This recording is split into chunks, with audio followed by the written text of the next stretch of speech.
following D&D campaign is rated TV MALSVED. It contains strong language, sexual situations, violence, extreme nerdiness, and dramatic player characters. It is intended only for mature audience. Viewer discretion is advised. I want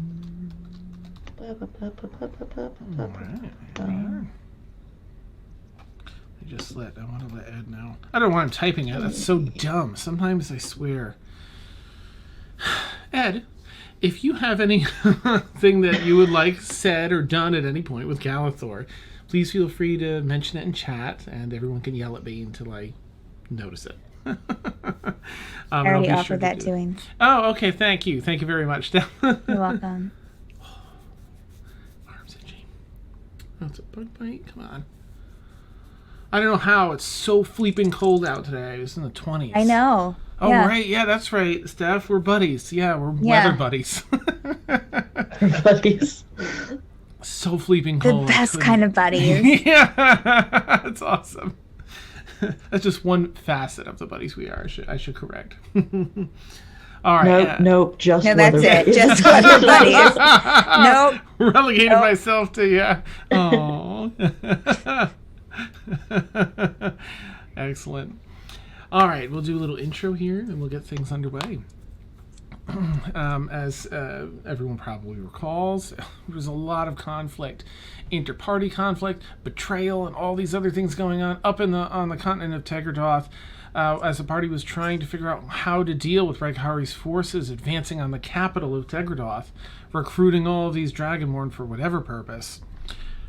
And then having to deal with the betrayal of Archivist Delorna, who turned out to be the Daironess, who is a lateral in power underneath this Demi-Lich that's the big bad right now. Lateral to Raghari. And that just put a bunch of things that they felt they had in place and all squared away up in the air. Did she actually...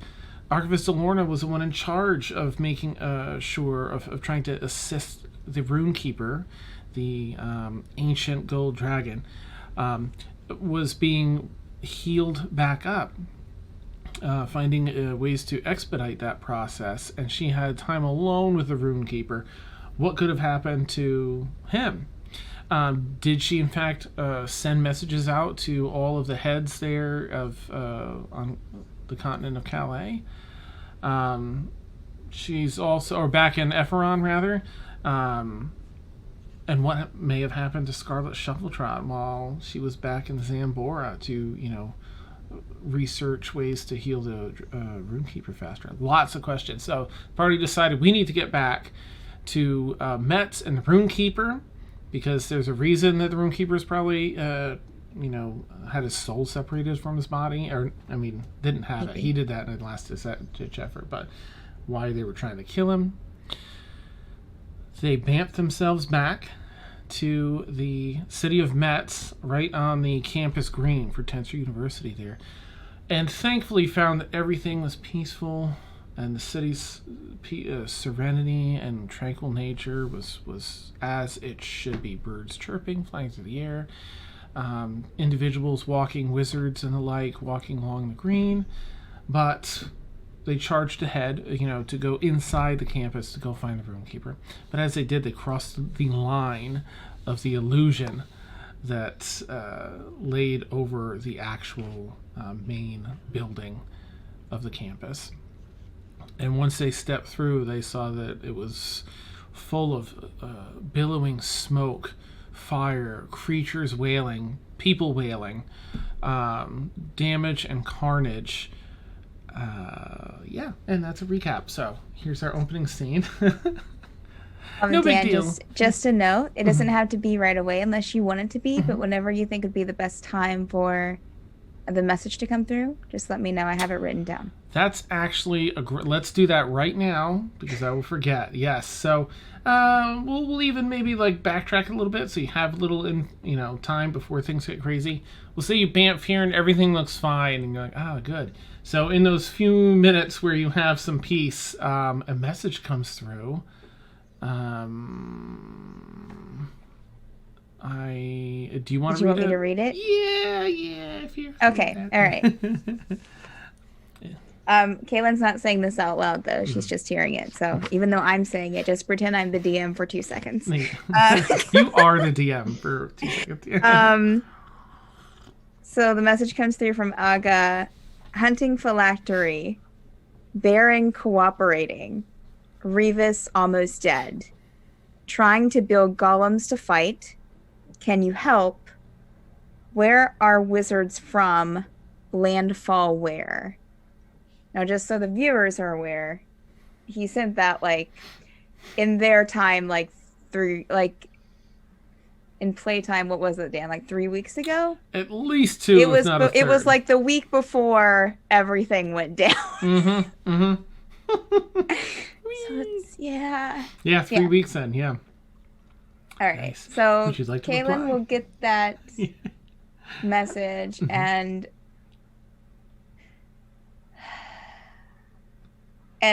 you'll see her face kind of shift when it says Baron's cooperating.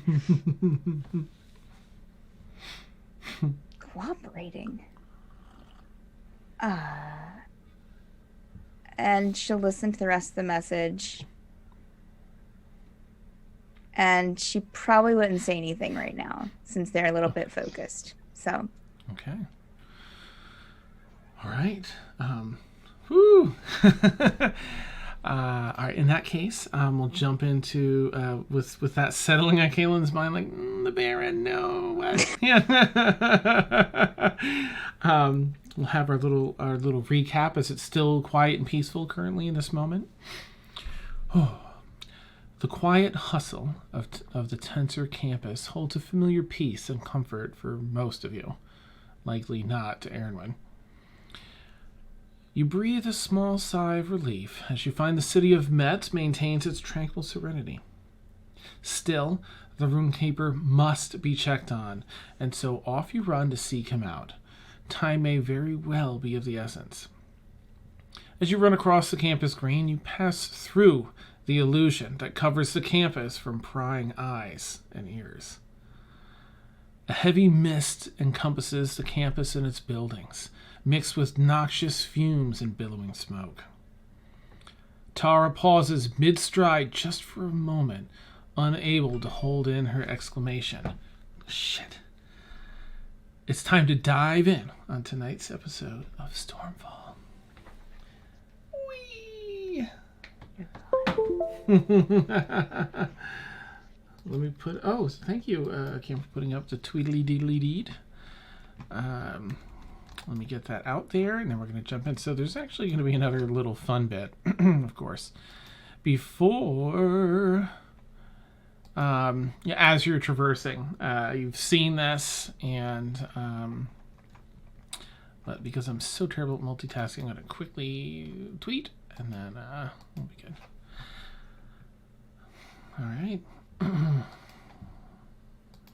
Okay, if I remember correctly from last or 2 weeks ago, everything's on fire now, right? Fire, smoke, there's this noxious fumes pouring over, and this heavy fog, like mist, outside of just the smoke that's sort of encompassing this entire area, the main building here. Let's see who's inside. Okay. Kaylin.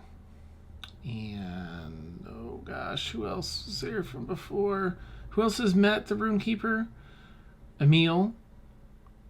You mean met the Runekeeper when they were conscious?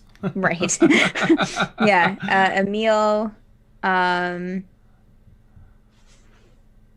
Mort, or I think it was just before Mort. Mort, did you met the Runekeeper while he was not conscious? No. Yeah, I think that's it. I think that's where the line is drawn. Okay. The two of you. Well, you get a mental message, not in word, but in visuals. Your sight almost leaves your body and fast tracks through the building. It takes a fairly direct route, almost as though it's an out-of-body experience, racing 3 times the normal speed of you running at your fastest. And you race through the main doors and around the hallway to the right, and you're going up and over rubble and through plumes of smoke, racing between wizards defending their university against all different types of undead creatures. You see a flaming skull dancing by biting into someone's shoulder. You see a half-elf wizard cast a plume of fire out of her hand at some humanoid undead with most of its face missing and a gaping hole in its chest where it's barely held together, and it's being sizzled down to nothing by this wizard.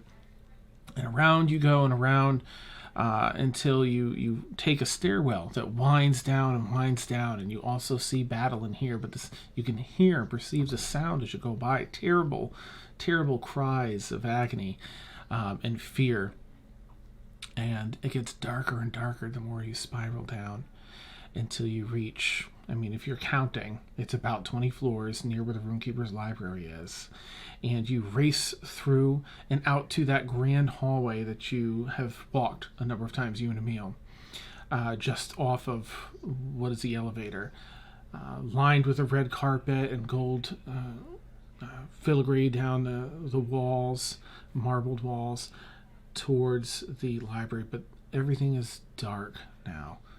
You see a little tiny bit of light in the center of the library that shines over and past some of the stacks of library shelving and slightly down the hallway. But you're racing. And as you near the end of the hallway and swerve around the first shelf of books, you see the Runekeeper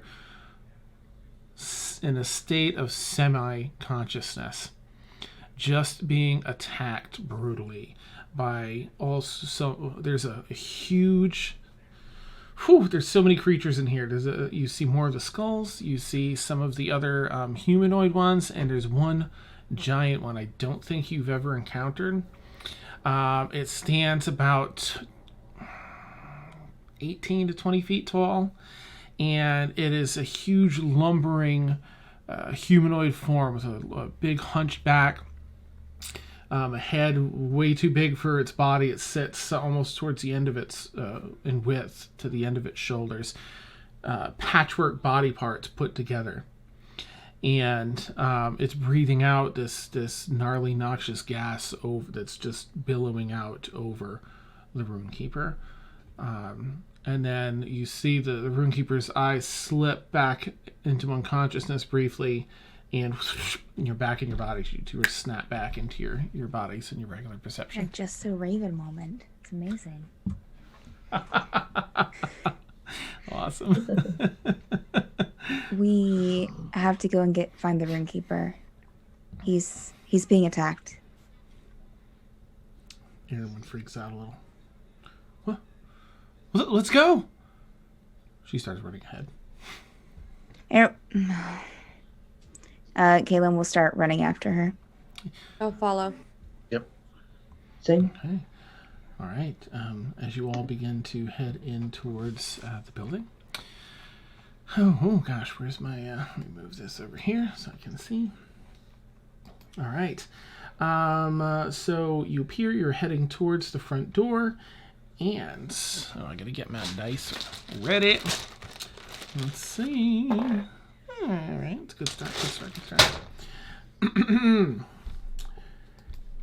Excuse me. You encounter some creatures that are just inside this hallway. They're for battle purposes. I'm going to move them out into the green here. Okay. Okay. What's that? And because there's so many, I don't have like the usual tokens. What, Dan? To choose from. Why right. is it not? Maybe it's that. Okay, there we go.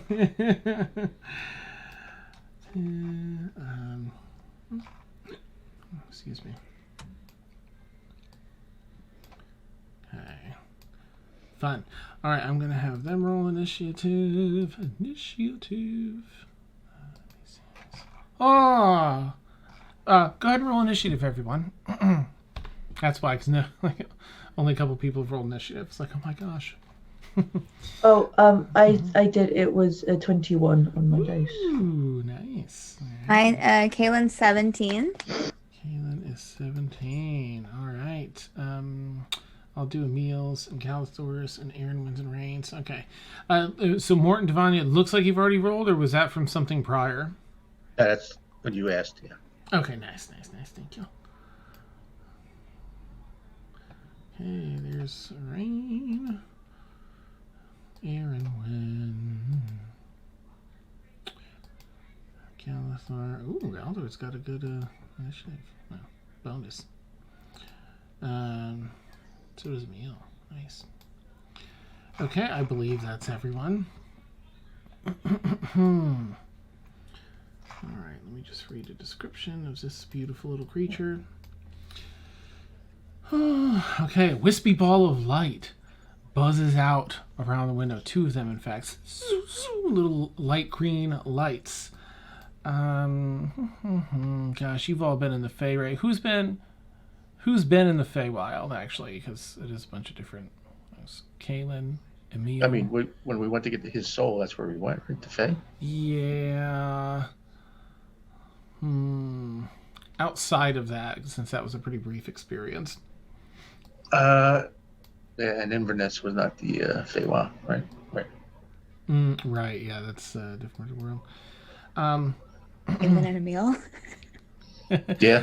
Kaylin and Emil, you two have seen what appear to be rather innocuous little creatures.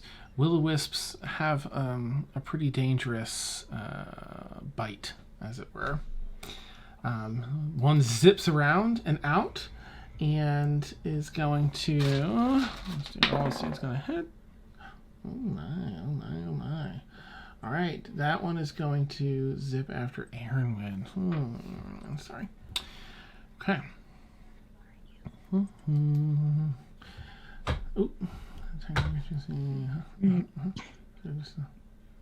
gross. That's terrible. Okay. And it's going. Is this a melee? Yeah.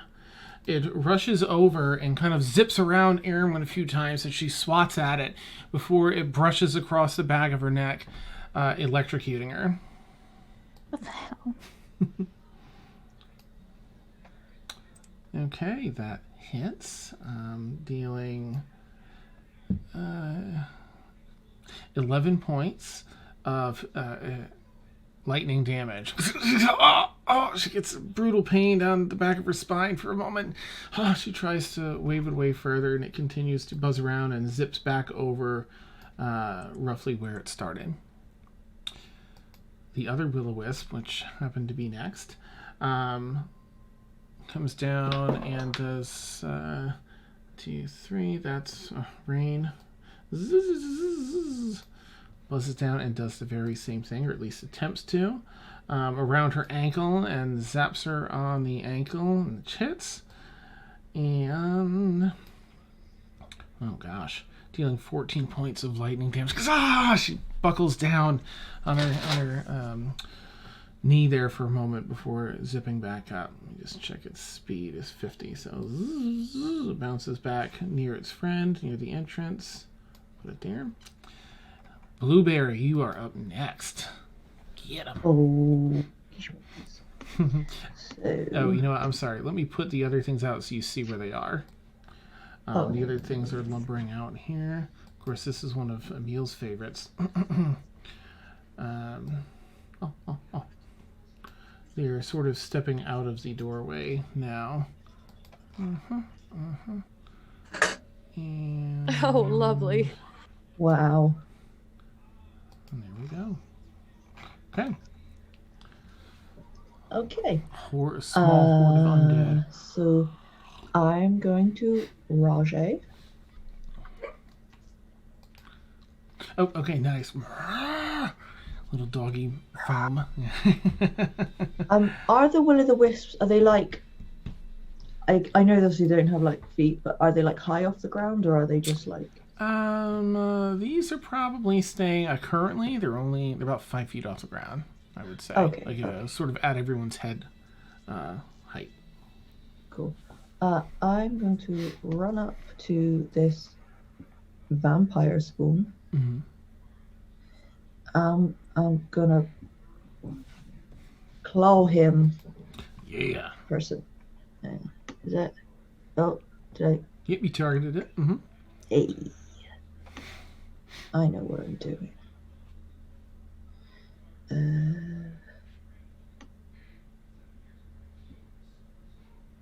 That's a hit.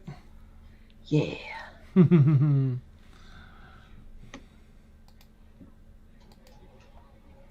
I think I have to add my. Oh no! There's I the didn't need that creature you're popped up. attacking.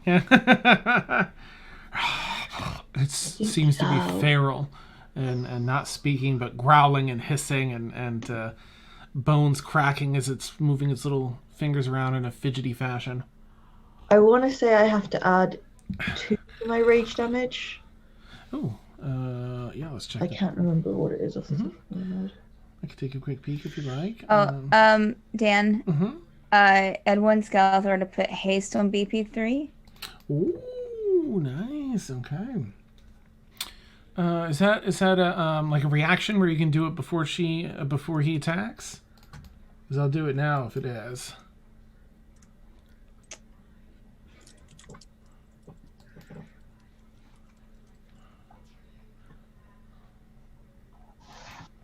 Why is it doing that? All right.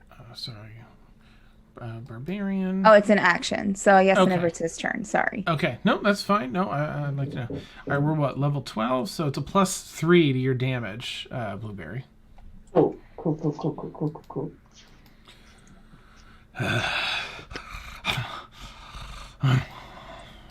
Okay, I'm gonna attack again. Okay.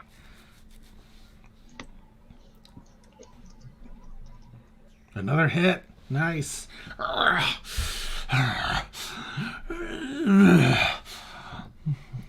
Ooh, more damage. Nice. Its skin is tough and sinewy, so it doesn't deal quite as much damage as you were hoping for, as your teeth usually do, or your claw. But still, dealing damage, it hurts.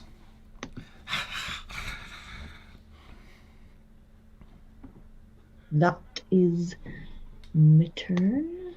Hang on, so rage, movement. Yep. There we go. Okay. It's going to return. One.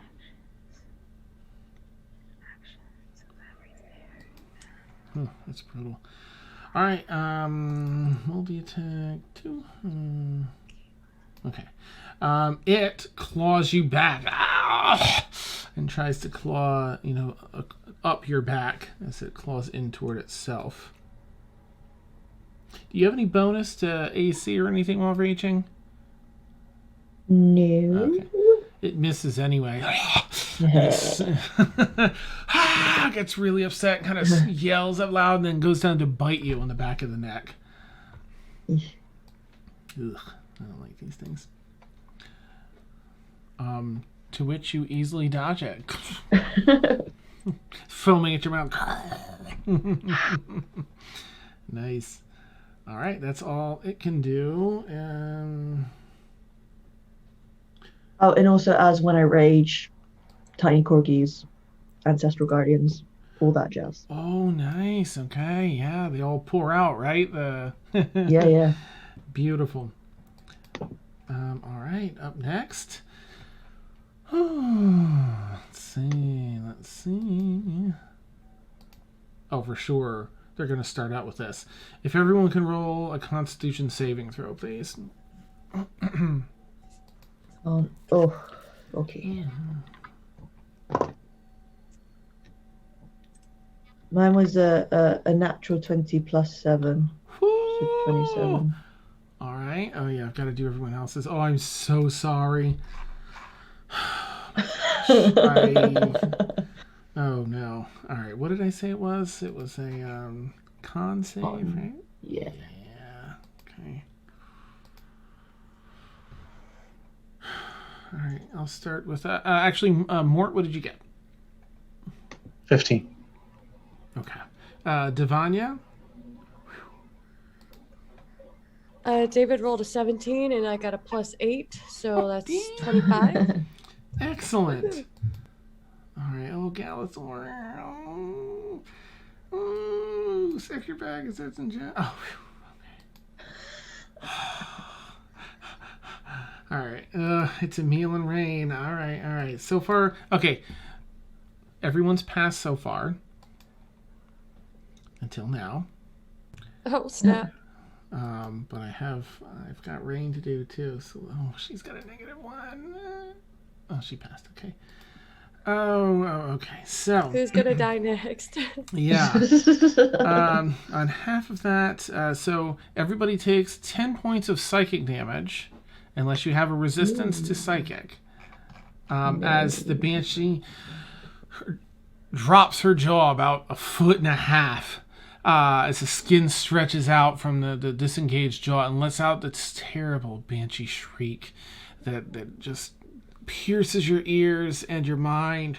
You hold your ears covered, and everyone except Emil manages to stave off the main effect. And just you didn't ask me, Dan, but Caitlin got a 27. I didn't ask you? Shame on me!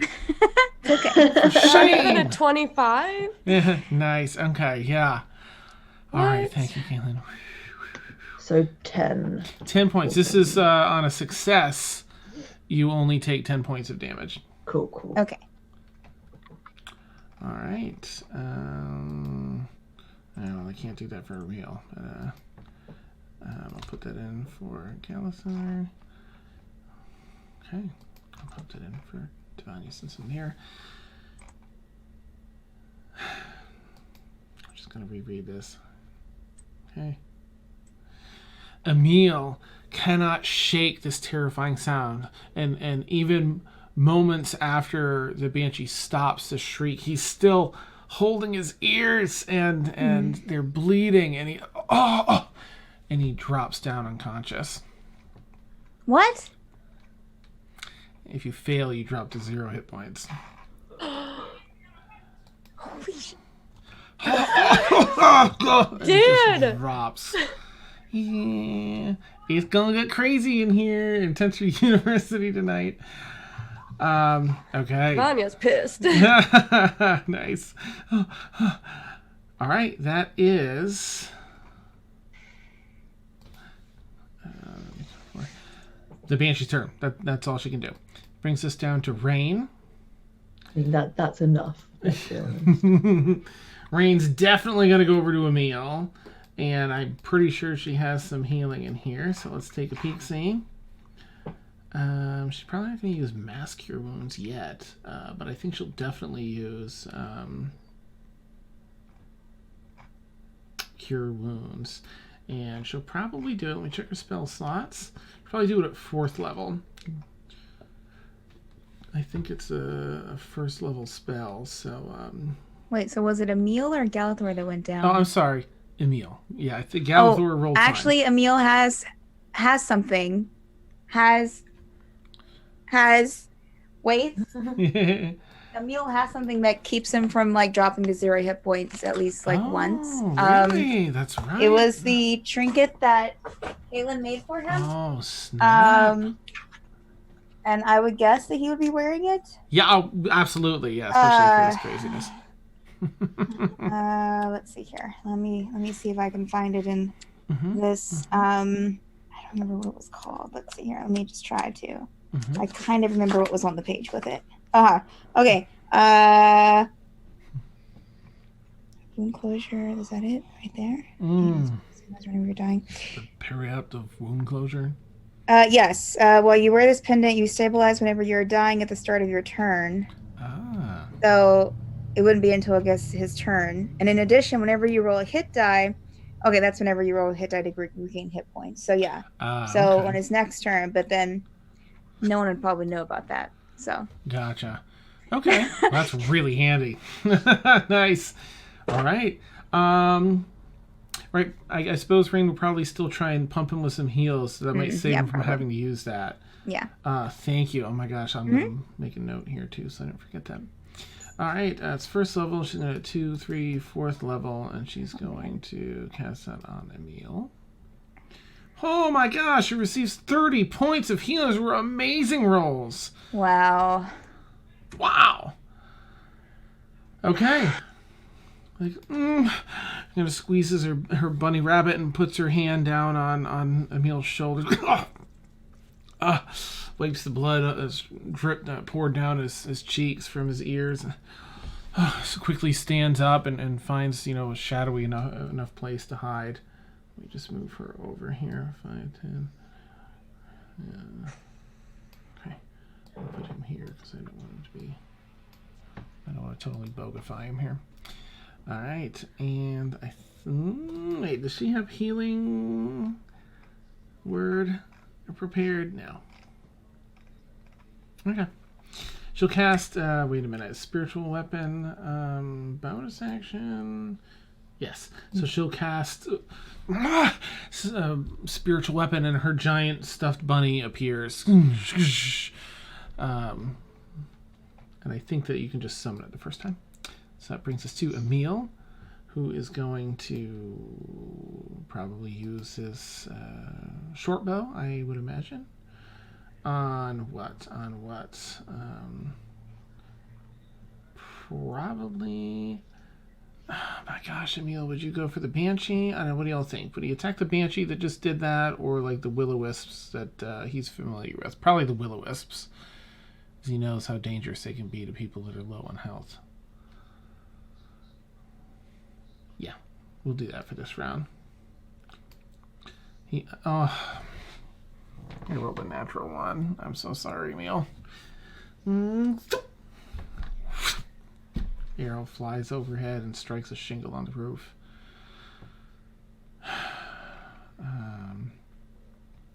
He's got these cool Peacekeeper blade things too.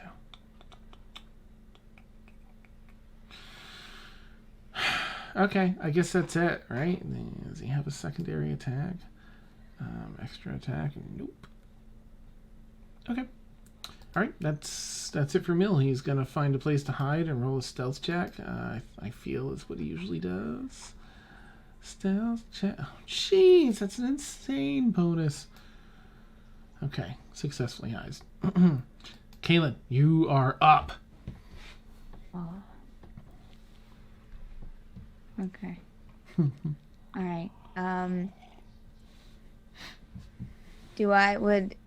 She's all the way in. Would she seek Emil stealthing? Like going stealth, I mean? Sure.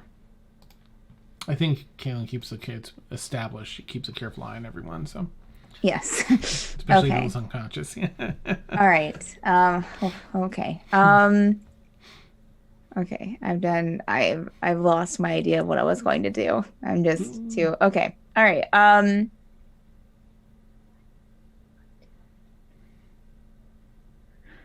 Okay. I am going to get up here. Okay. And then I'm going to touch Blueberry and cast Protection from Evil and Good. Which gives you protection against certain types of aberrations, celestials, elementals, fae, fiends, and undead. Nice. Blueberry. Creatures of these types have disadvantage on attack rolls against the target. The target also can't be charmed, frightened, or possessed by them. If the target is already charmed. Okay, so that doesn't take an effect. Yeah, so you got a little help there. Yeah, thank you so much. You're welcome. I am also going to she's wearing her robe of stars. Kaylin's going to take a star off of her robe and cast Magic Missile, and it automatically casts it at fifth level. Nice. Which would give me seven darts. Beautiful. So she is going to split. Can she split that? Like, she's going to do 4 darts for one of the Will-O-Wisp stand and 3 for the other? Yeah, you can split them up. Absolutely. Yeah. So.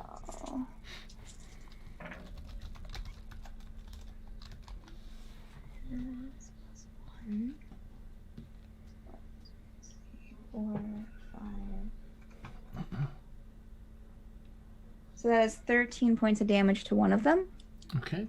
To the will-o-wisp, would you like? The one Yes. nearest? We'll just say will-o-wisp 2. 14 Okay. points of damage. Force damage. Nice. And the other one gets 9 points of force damage. The other will-o-wisp. Okay.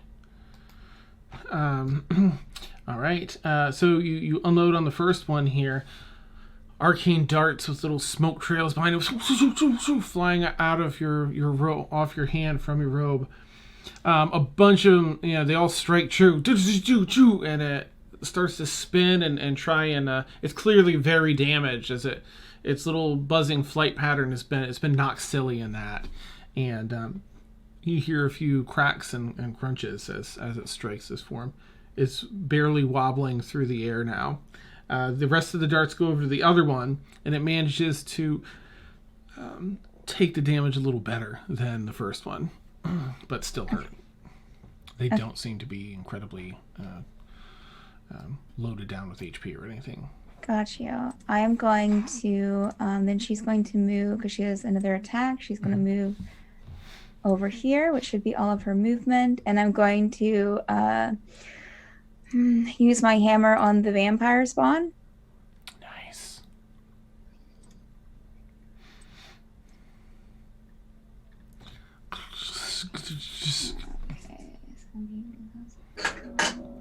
Electricity dancing off the grass and burning up some blades of grass here and there. That is an 18 to hit. All right, this is our friend, the vampire spawn, which hits. Okay. So that is 98 plus 7.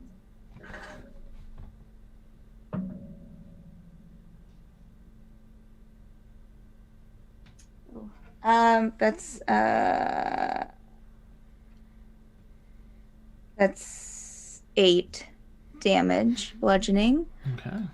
Nice.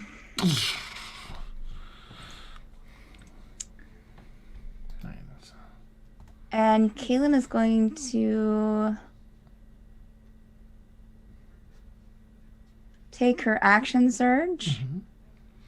I will say that as you crack it with the hammer, it has that reverb that shakes your hand and arm a bit. It's definitely stronger than you would expect. It didn't deal quite as much damage anyway as you thought it would. Got you. Okay. All right. Let me see if I still want to do that then.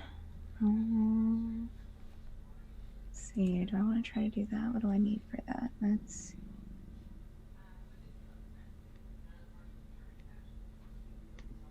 Do we see those two that are under the roof, Dan? Yes. Or is that just... Yeah, okay. you see them. But those are banshees, so they're probably... One is. Okay. Are they on the ground at all, or are they floating above the ground? Nope, they're sort of beneath that canopy, but you can see right through to that's the entrance to the building, so it's sort of, they're in the doorway, effectively. So they're on your level in the doorway.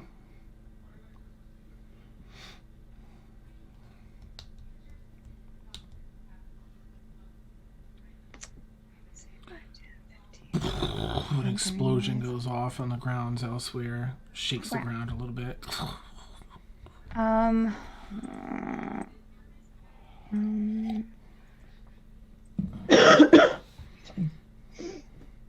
Large cloud of smoke from the fire obscures view for a moment as it passes through. I guess that...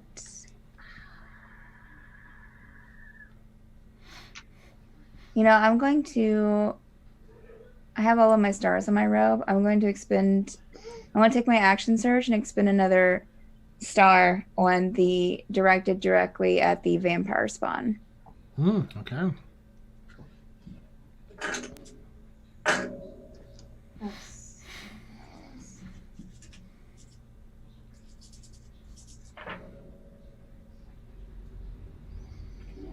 6, 8,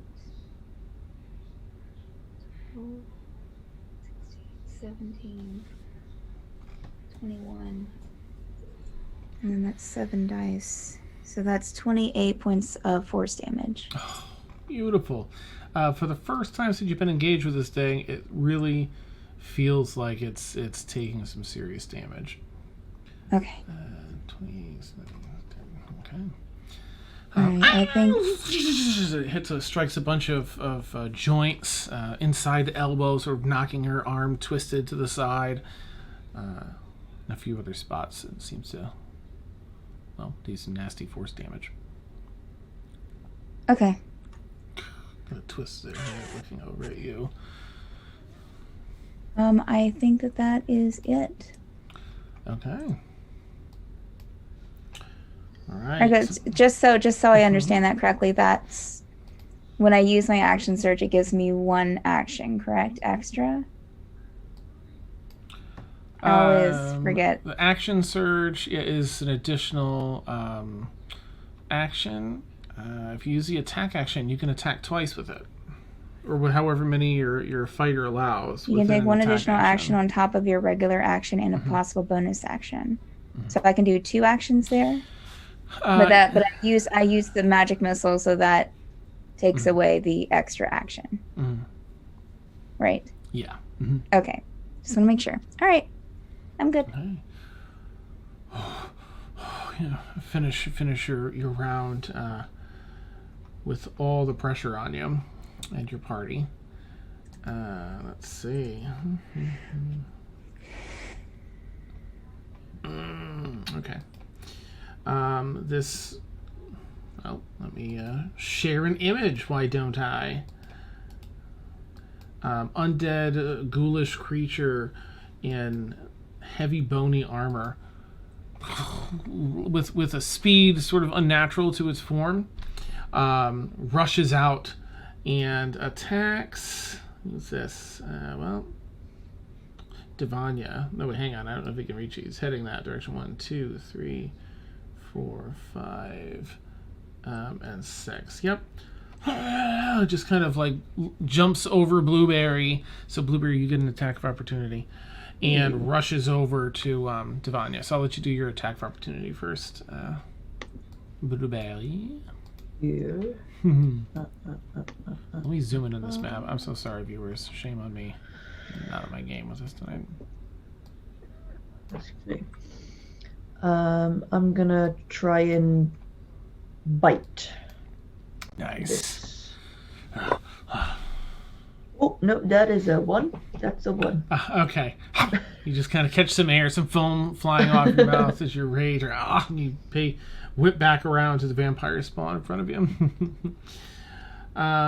It's almost an attacking move, just kind of reaches its hands out before even drawing its weapon.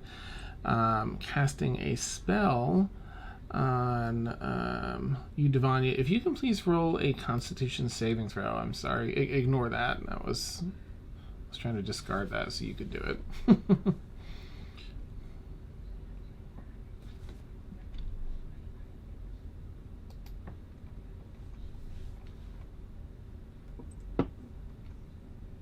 12. Okay. All right, can I, do I hear that? Do I see the right casting the spell? It's not actually, well, is it a spell? No, it's technically a melee attack. It's just an effect of it. All Can right. I use a reaction? What would you like to use for your reaction? Shield? Absolutely. Okay. Well, so shield will help you with your AC, but it won't help you with your saving throw. I know.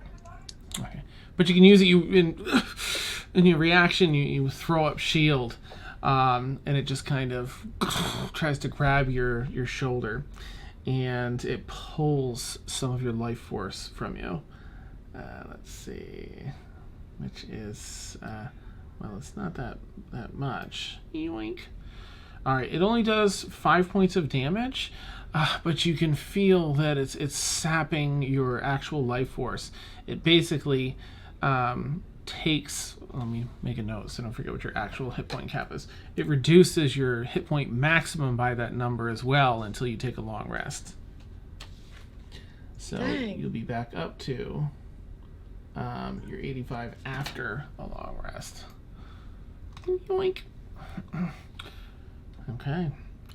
And then it draws its longsword and tries to just run it up, into your torso with its second attack.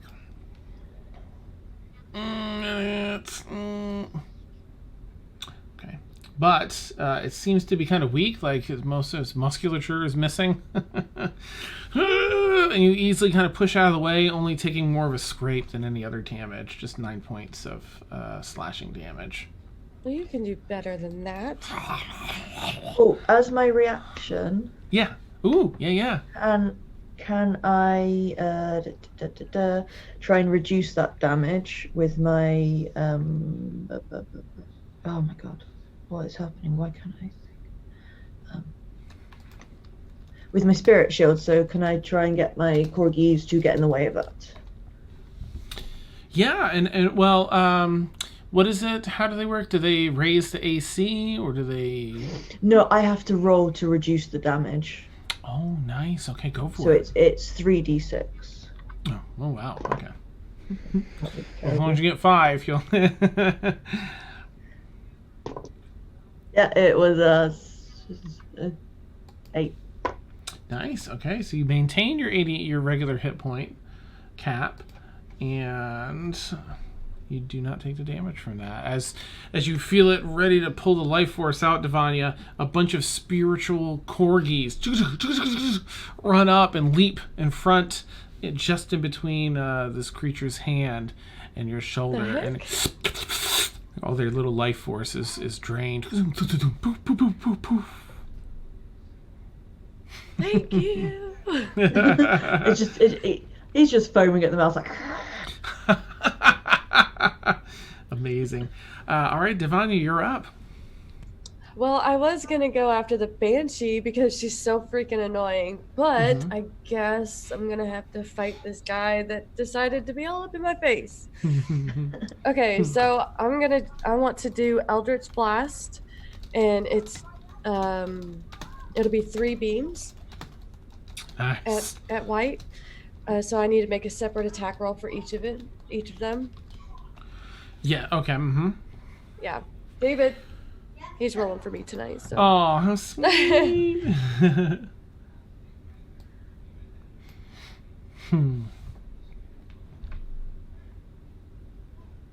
You rolled a natural 1. Oh, no. The first one's just crackles out in your hand. Like, oh. Okay, I'll roll the next one. Okay. Natural 20. Nice. Okay. Okay, so let's see. On a hit, it takes 1d10 force damage. Make it a d10. So you can either double whatever damage you roll, or you can roll 2d10 instead.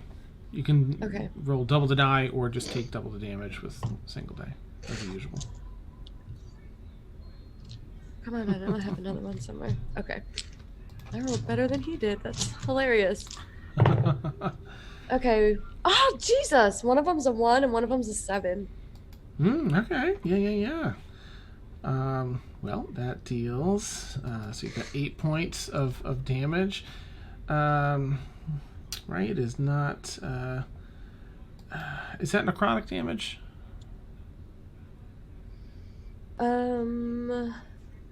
Force damage. Force damage, beautiful.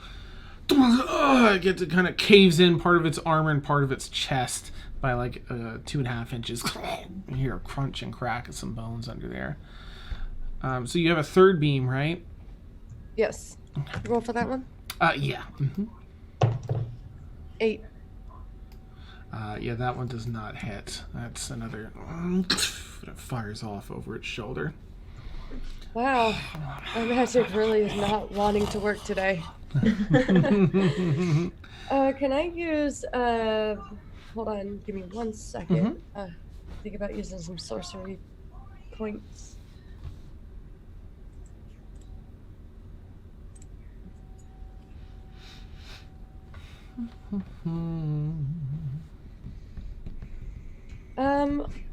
So let's see. Eldritch Blast was a cantrip, so would I still be able to use I need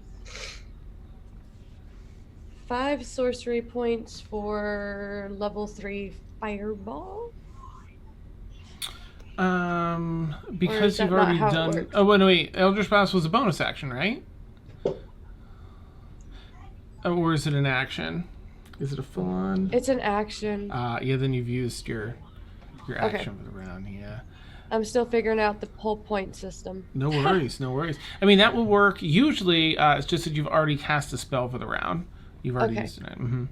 But if you have a bonus, a spell that uses a bonus action, you can cast that up to level 2 as a bonus action. If you cast it.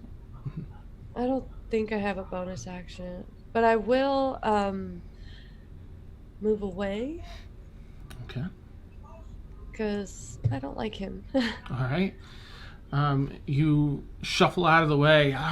Gets one attack opportunity with its sword as you move. I can. Oh, I think I already used. Did I use my reaction? Yeah. I have the Warcaster feat. No, that's the creature's movement, not mine. Never mind. It tries to. Oh, just barely hits you. That must just barely hit you. Then what have your AC? Oh, right, sorcerer. Right. Okay. Yep. Okay. All right. However, again, pretty weak. Weak sauce, arm strength. And this white, and it sort of like gives you a little boo boo of 8 points slashing.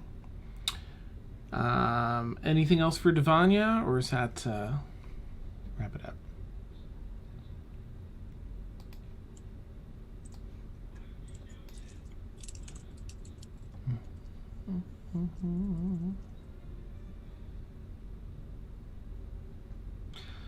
And I didn't even think about it, using my Quicken spell. That's okay.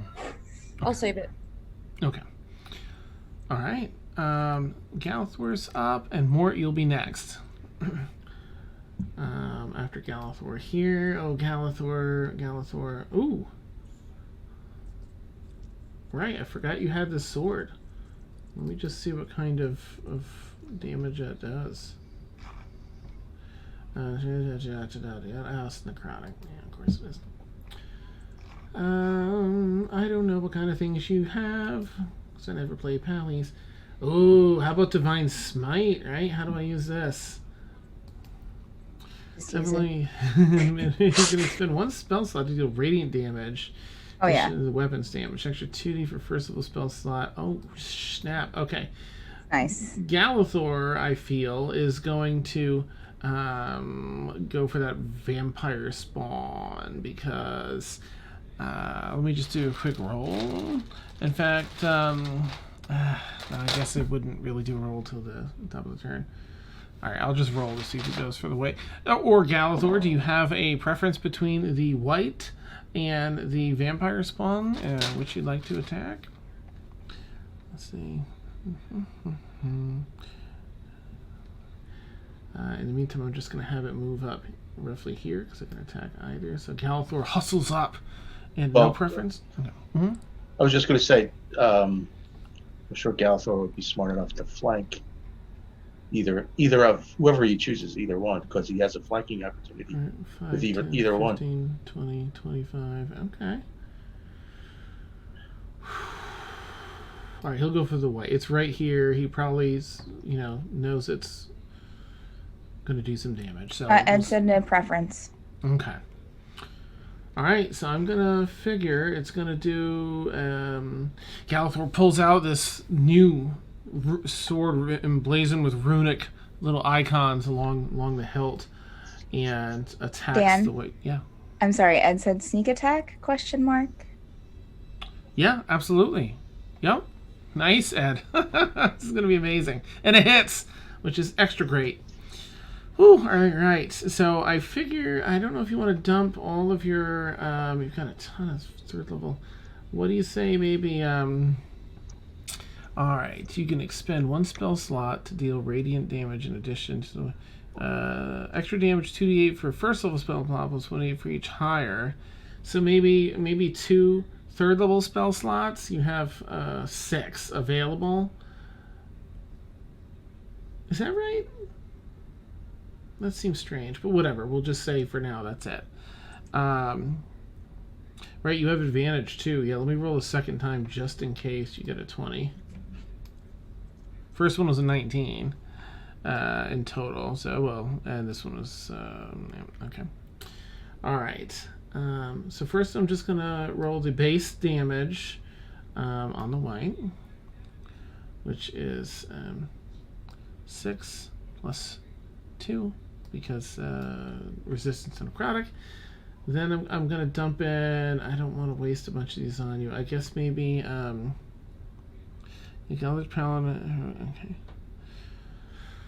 I don't want to use good. I'm just going to use 2 first level spell slots, if that's okay. You have 4. I'll use first 2 level, which will add an additional 2d8. 2. Let's roll that. Okay, 11. That's not bad. Where's our white? Okay, it's going into bad territory. You strike down, and the sword kind of cuts across its armor and torso in the front, and then trailing behind that is the radiant damage from your divine smite just behind the blade, and that just splits some of the armor open, and you can hear it writhe with the pain of this radiant damage. Then we'll have our sneak attack, which I think we put in here. At least I hope so, but it's not there. Alright, let me take a quick peek at what sneak attack damage is for rogue of which, let's say you're, okay, 1. But that's still fine. I think that's what, 2d6? Does that sound right? A rogue sneak attack. Sneak attack. So 1d6. Okay, still.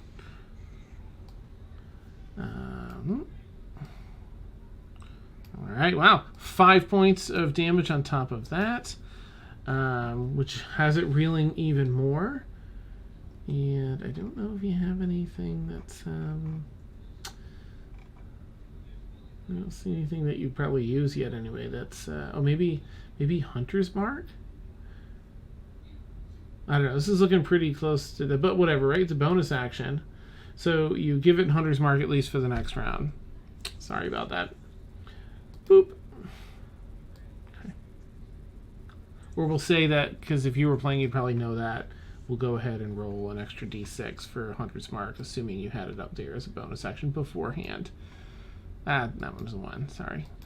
You just cut through radiant damage behind that, and this thing is writhing in pain. And I guess you'll stay there to give advantage to Aaron. Mort, you're up. Okay. I'm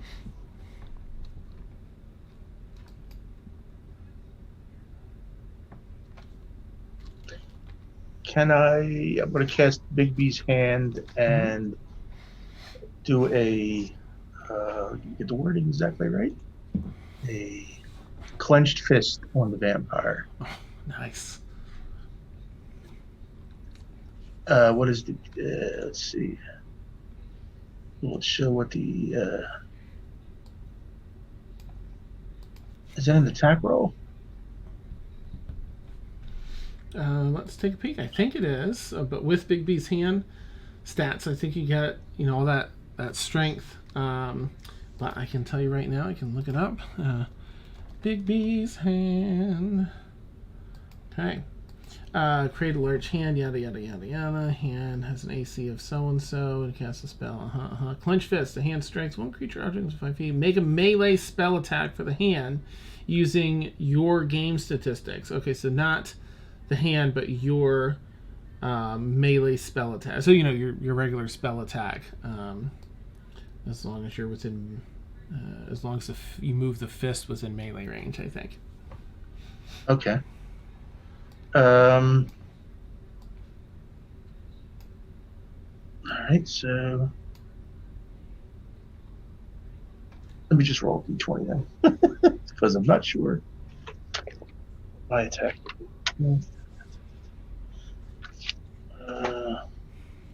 You all see more concentrating, like getting ready to cast a spell. Mort, you look like you're about to take a shit. Yeah, I am. That's awesome. All right. Tavania's just gonna give him like a really weird, quizzical look with a smirk on her face. All right. I'll roll the attack in for Fantasy Grounds. Why does it roll 2?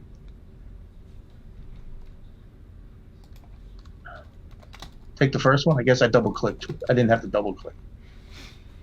I clicked one too many times. Oh, no problem. Yeah, we'll take the first one. Yep. That definitely hits. It's the vampire spawn you were going after, right? Yeah, vampire. Okay. And then the damage is 4d8 force. I mean, if I target him now, I should get it, right? Mm-hmm. Yeah. Oh, yeah, you'll get it now. The Bigby's hand. You see, finally, this spell pays off as Bigby's hand appears behind Mortimer. Massive Bigby's hand, ethereal pink hand, flies over and strikes the vampire spawn. And some juicy damage. Yeah, that was better than average. I'm just doing some measurement here. 1, 2, 10, 15, 20, 25. It takes a full amount of damage too, as it's force damage. I have 25. I can just get behind the fountain. Oh, nice. Okay. Yeah. You do a little mini hop over the short little thing of shrubs there, and then and behind the fountain. As you kneel down and you look up over the fountain, again you see more of another large section of smoke just kind of obscure view for a few moments as it passes by. And all right, that's it. I can. Okay. The part is I can keep using Bigby hand after that. Nice. As long as I don't, concentration. All right, I'll move on to Arrow.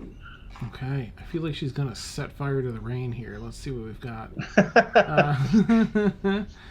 All right, can she do? Let's see, sorcerer. Does that mean that she can sculpt spells? She doesn't have spell sculpting. I know she. Well, yeah.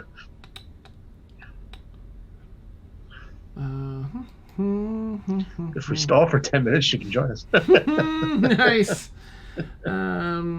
She is going to 5, 10, 15. She's going to run up to this will-o-wisp that's almost dead, and it's buzzing about, sort of limply, and she waits a moment, kind of follows her hand, and then holds her hand out and blasts with a cone of cold, catching the banshee and both will-o-wisps, just avoiding Blueberry. Right. I understand. All right. Wow, she's an incredible save. Okay.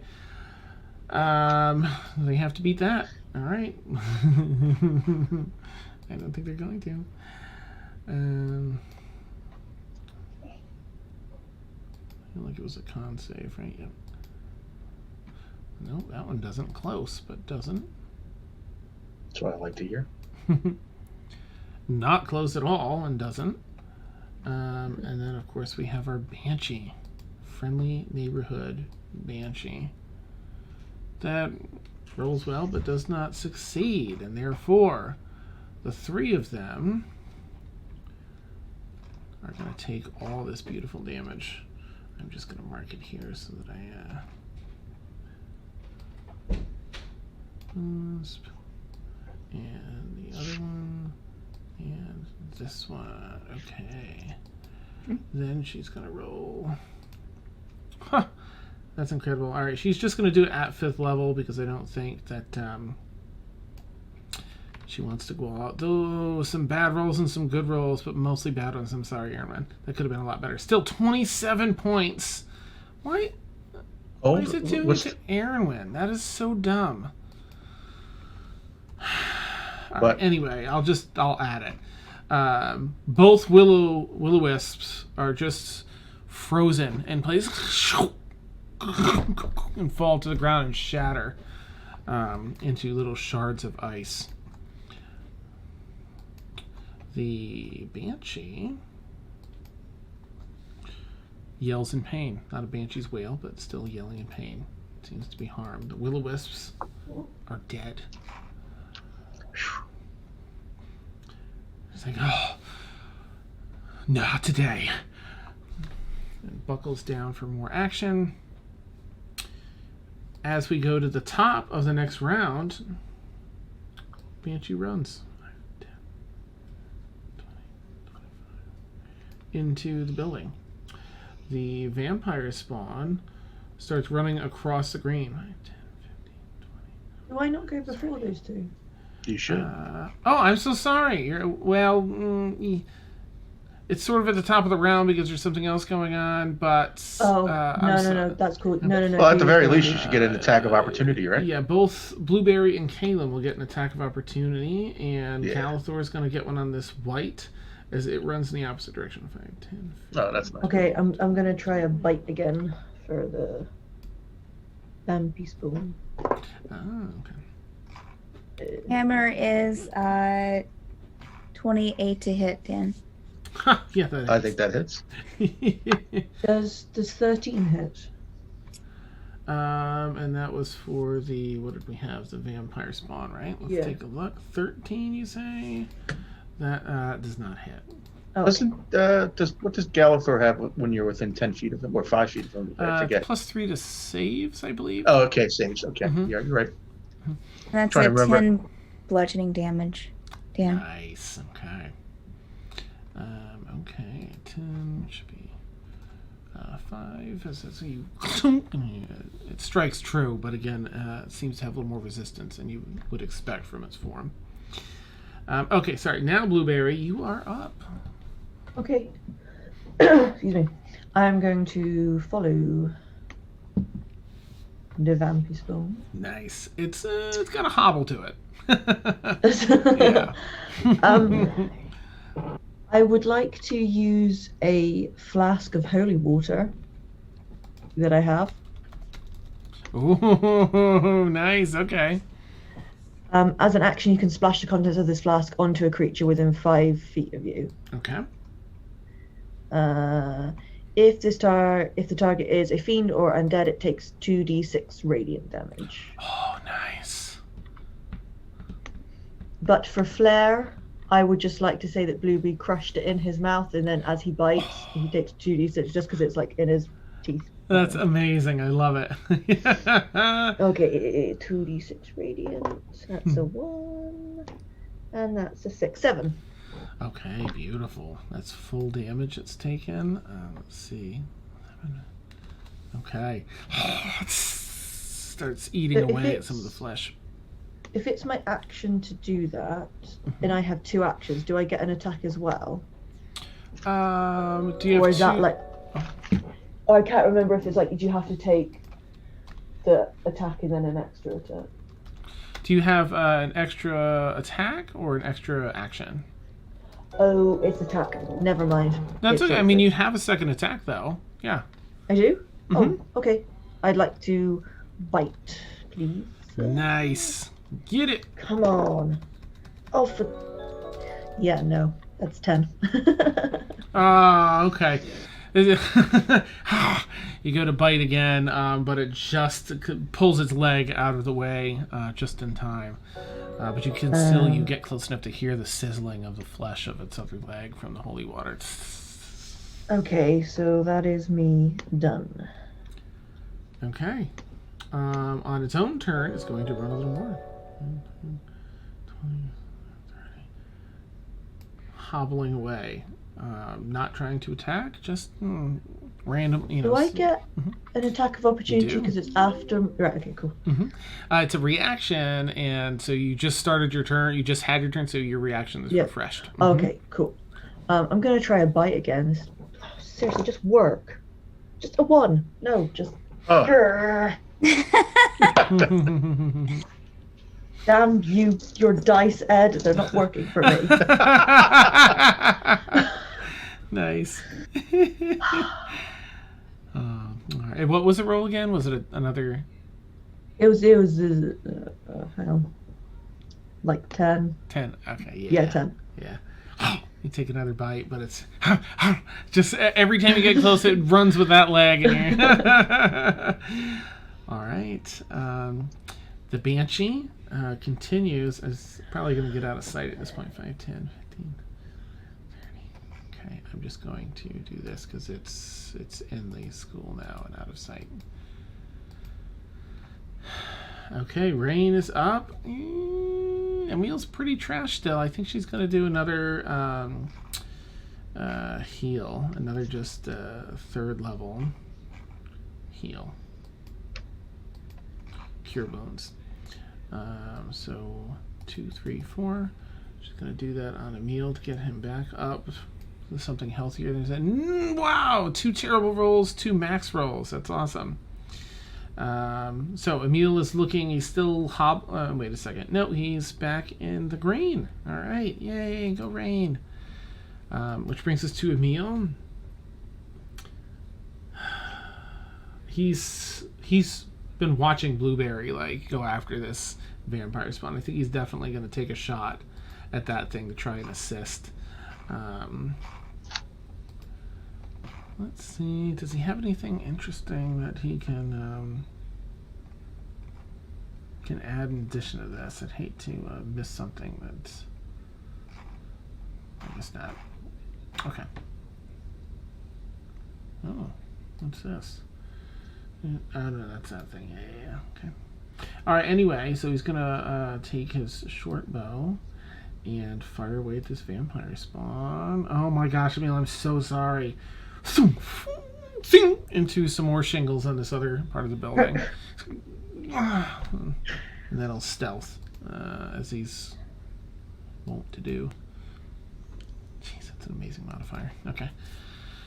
All right, Kaylin, you are up. These things are scattering. Got you. The image of the Runekeeper is still fresh in your mind.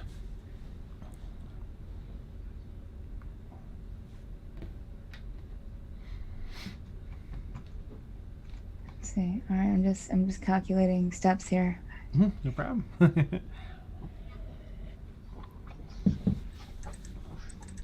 right, I should be able to move right there. Get 20 feet from it, and I'm going to throw my the Stormforge hammer at it. Oh, nice! Yes. Oh, let's get that electric hum to it. Electricity just dances. Right, that is a 26 to hit.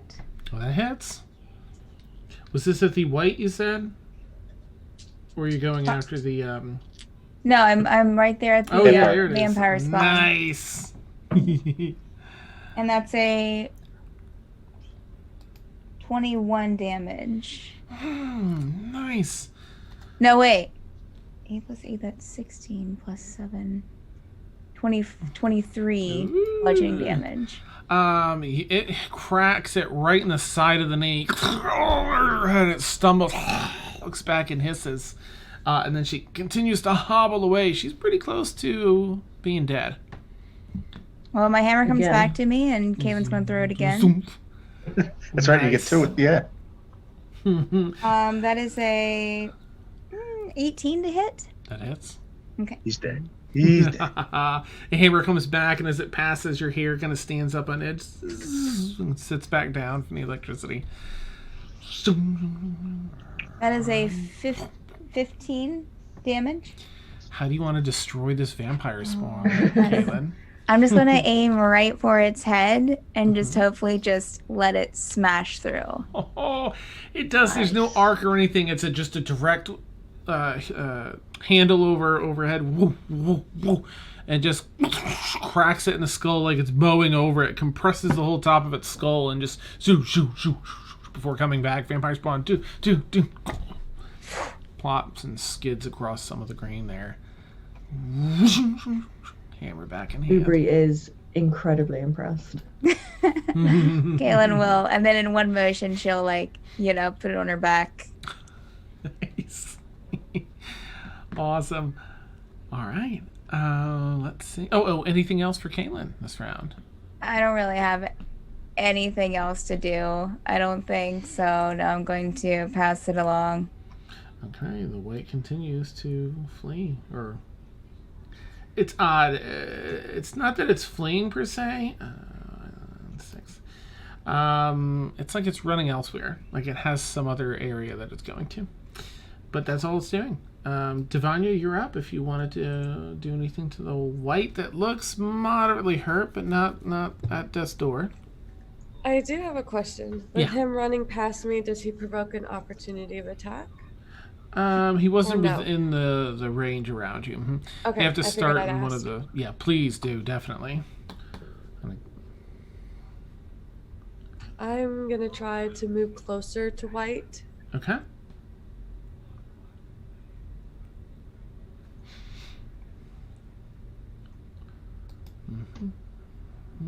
Okay, I can't really see the squares.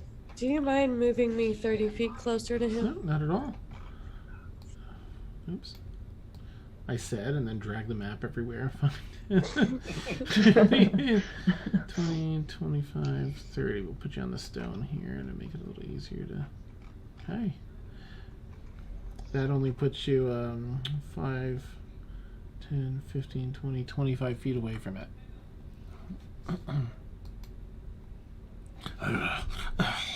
Sort of stumbling along. Shoot, I think he's too far away for fireball. A firebolt will Well, get... it's a 20 fireball. foot fireball. It's a 20-foot. Damn it. You could hit it. I mean, because you can cast that within like a huge range. Yeah, the range for fireball is pretty big. It's like Oh, 60 or okay. I 120 see it. feet. 150 feet. Okay. Woo! Yeah. I'm going to try to fireball his ass. Yes. Awesome. I don't know So- if I'll succeed. Okay. So pretty well, at least half damage. So it needs Right? to what, a dex saving throw, I think. Yes. Takes 8d6 fire damage on a failed save, or half as much on a successful one. Well, it fails. And it's dead. Ooh. Okay. Just roll it Hold for. hold on. Yeah. 1, 2, 3, 4. I actually have enough dice for this. Nice. Oh, that's going to be 1, 2, 3, satisfying. 4, 5, 6, 7. Okay. Ah, the sound. Okay. Another explosion goes off elsewhere and on the campus. More smoke rises. Ground shakes a little bit.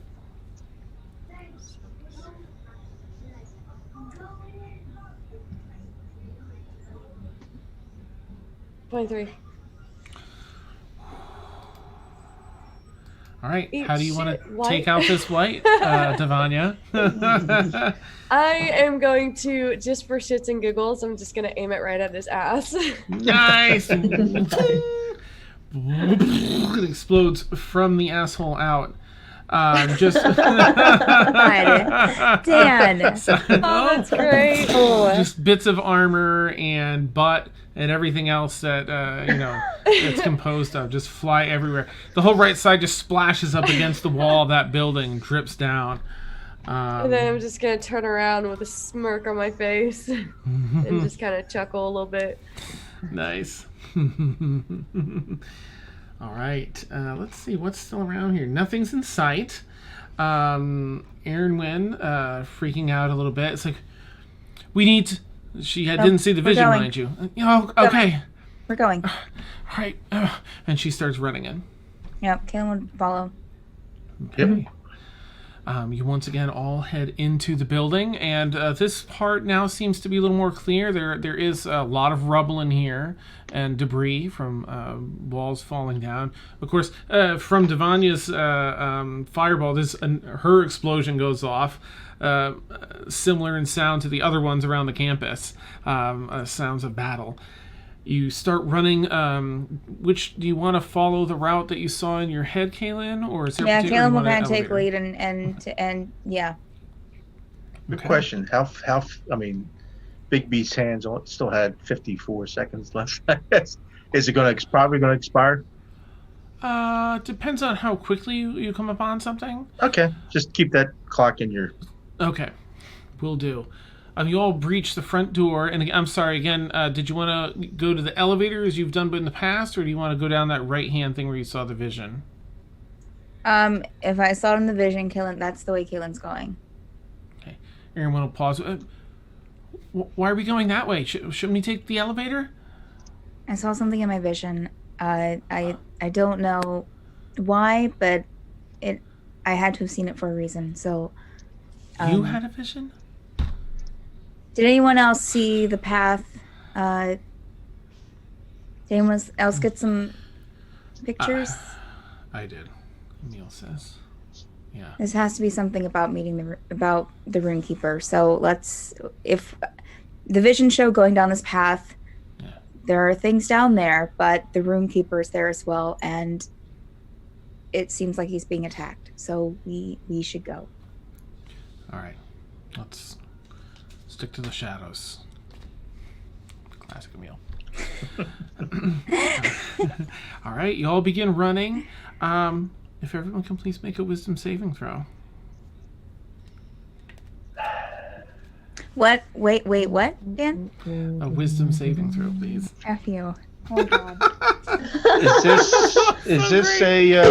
Is this a magical effect? Not a spell, but a magical effect. Yes, it would be. Yeah, because I was gnome cunning. I get advantage on. Oh, yes, excellent. I got a 12. 16 for Kaylin. Okay, 16 for Kaylin, and I'm sorry, Beth, you had the 12? Yeah, 12. 12, okay. What was that? Wisdom? Yes. Wisdom save.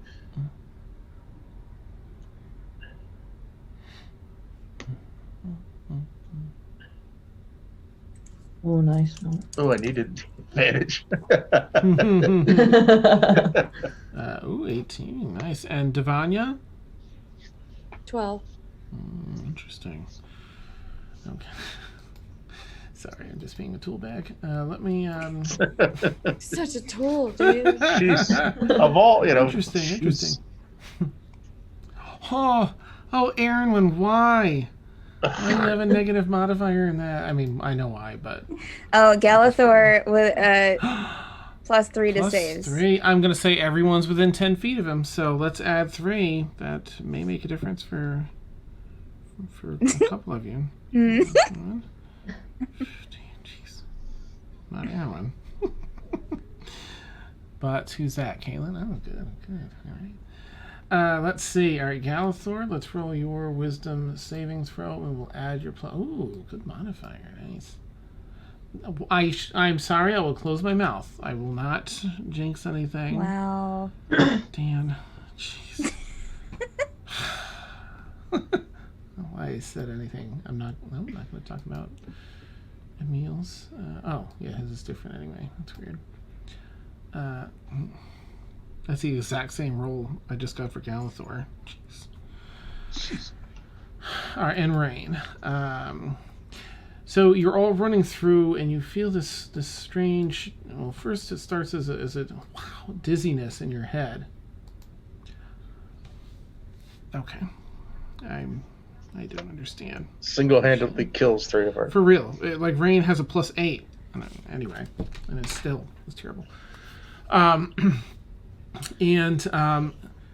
You're still running and moving down this hallway over debris. There's even a couple people fighting that seem to be handling themselves pretty well, so you continue through. Maybe a bow here, like I imagine Emil would shoot an arrow or something as you're running by. And it's just in your head you feel a presence just as you're running past the bathroom. And that's where we'll take our bio break. Because it's that time. Sorry. Well played, sir. Well played. Well played. Right. We're getting to the door and there's a bathroom on the right. Oh, okay. Yeah. What's that? Oh, Gotta excuse go. me a minute. Yeah. So for those who don't know, we take like an 8 to 10 minute bio break. I'll put up our be right back screen, but we'll leave our mics hot so you can chat with us until we're back. Oh. So I'm going to make some coffee and we'll catch y'all real soon. Oops. There we go. Oh, my legs.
Oh.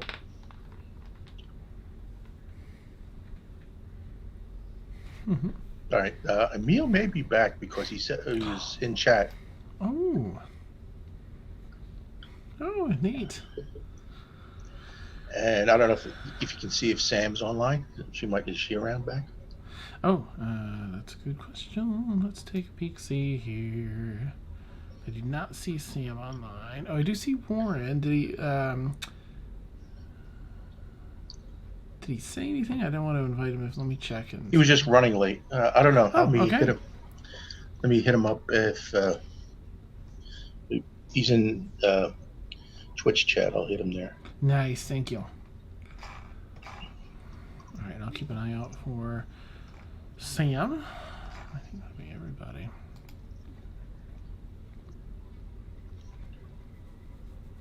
All right, I've got to go pull that up, don't I? You know what? I'll put our. I won't put our video up because I have something to munch on first. I don't want to. Yeah, he says invite him. Nice. Sweet. Boop. There we go. The boop means he's invited. For viewers, they can't see my face and know.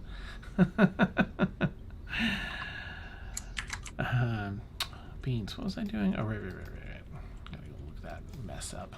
Oh boy.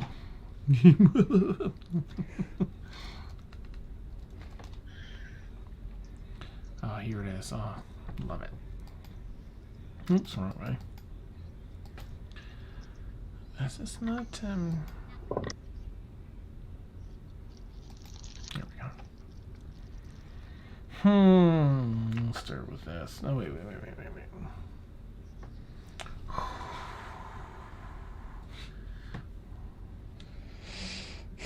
Okay.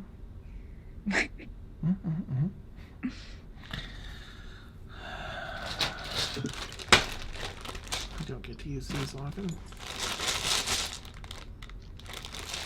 Where are you? Ah. Yeah. Okay. Yeah, we'll get them all out just to keep it mixed up. So there should be one more of these. Ooh. Did I lose it somewhere? That's a shame. I'm missing a die. Oh no, there it is. Oh right, and we got one from Sam. Or shit, here it is. Oops. Smash crash him. Alright, let me eat this food up. Sorry players, you're gonna have to watch me eat this burrito thing. I really don't like beans, but I'm starving.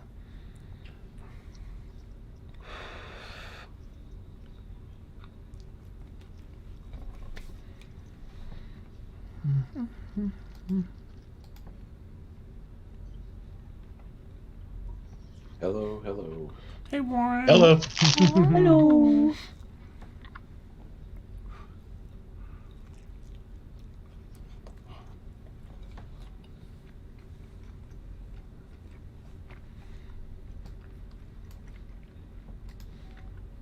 Was the vampire a cousin of mine? Might have been. I don't know.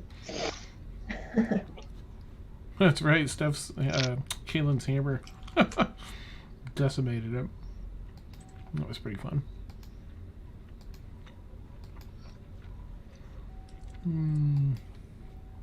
This one.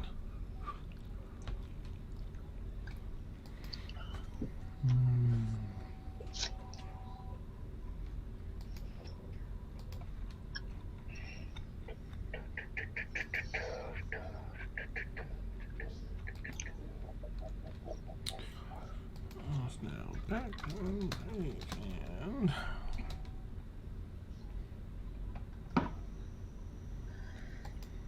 The Runekeeper.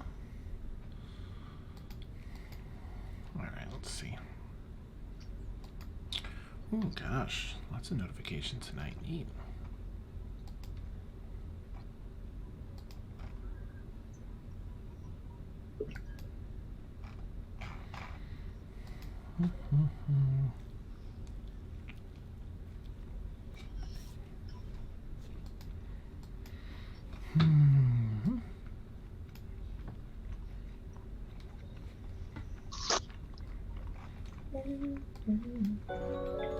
Should probably get the next map up. Oh, thank you so much, Kim. That's so kind of you. Oh gosh, Danny, sweet tea. So I grew up, of course, in New England, and so I had iced tea.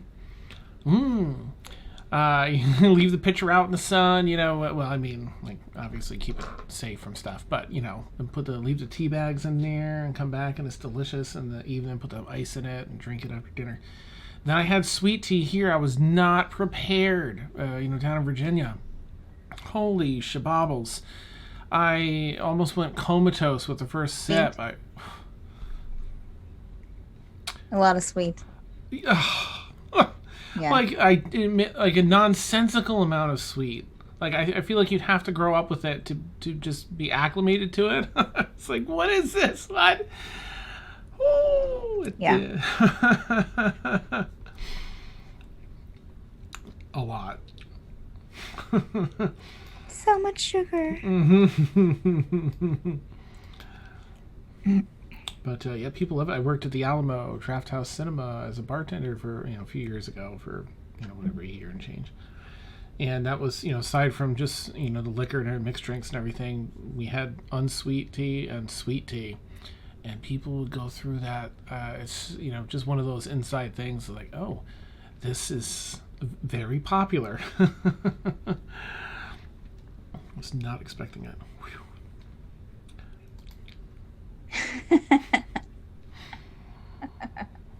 Alright, I'm going to turn her BRB screen. No, I'm not. I'm going to finish this bite. Now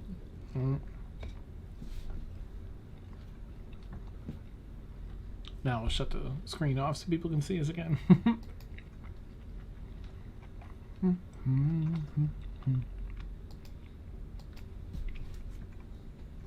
There we go.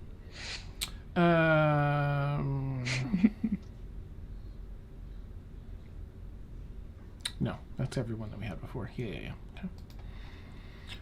Let me quickly check for Sam, I guess, before I change the names. Nothing yet. To find you more, top right is Emil. Emil, I hope I did you justice. I feel like I had at least one super bad roll in there that was like. He already knows he almost died, so you don't have to sugarcoat things for him. Oh, so sorry. Let me see if I can conjure a shocked face at Dan rolling that badly for players. Wait. Unbelievable. Who could have ever foreseen that? It's amazing. Oh, I love it. Yeah, basically you failed to save against the Banshee's whale. And that was that. Yeah, those things are brutal. Man. We could just do it once a day, but He could have knocked. How many people does it cast against? just everyone in the range. Yeah, it could have. I mean, that would suck if everybody rolled a fail. It was a fairly low DC. It's like 13 or something like that, but it wouldn't have been fun. No.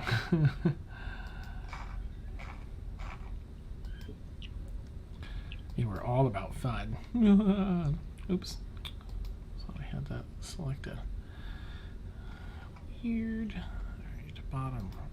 Are you setting up maps and battles, Dan?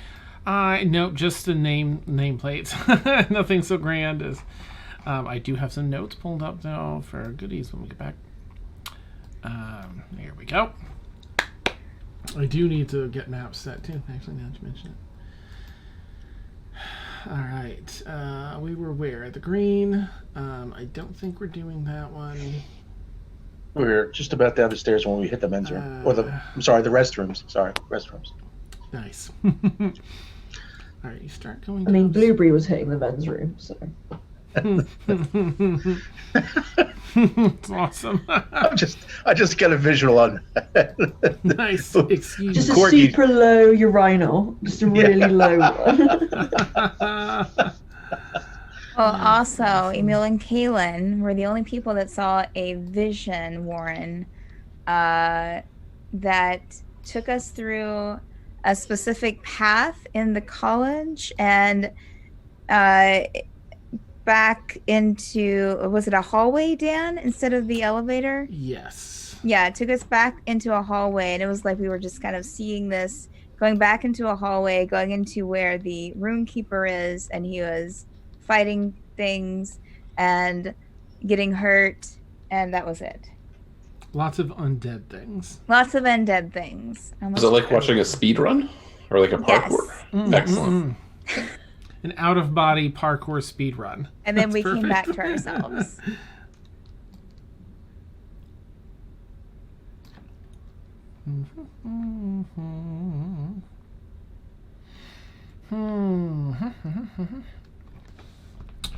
Let me think. What was this for again? Oh, yeah. Okay.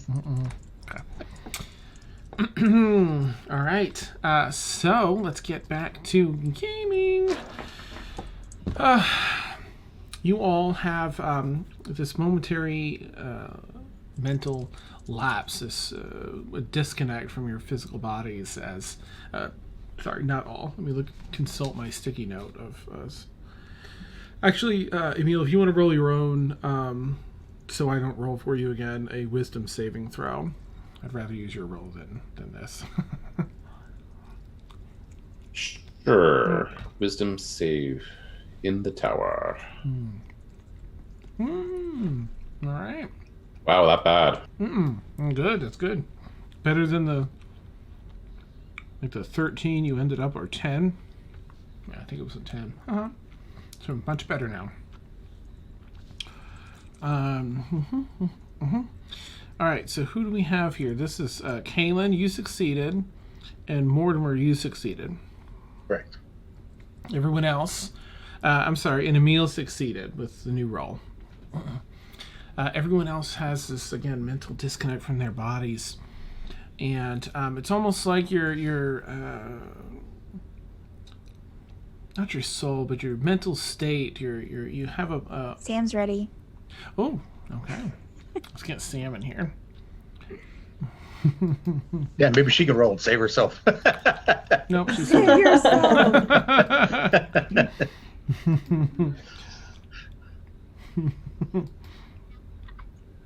Turn that off. Put this on. Let's get our name thingy set up.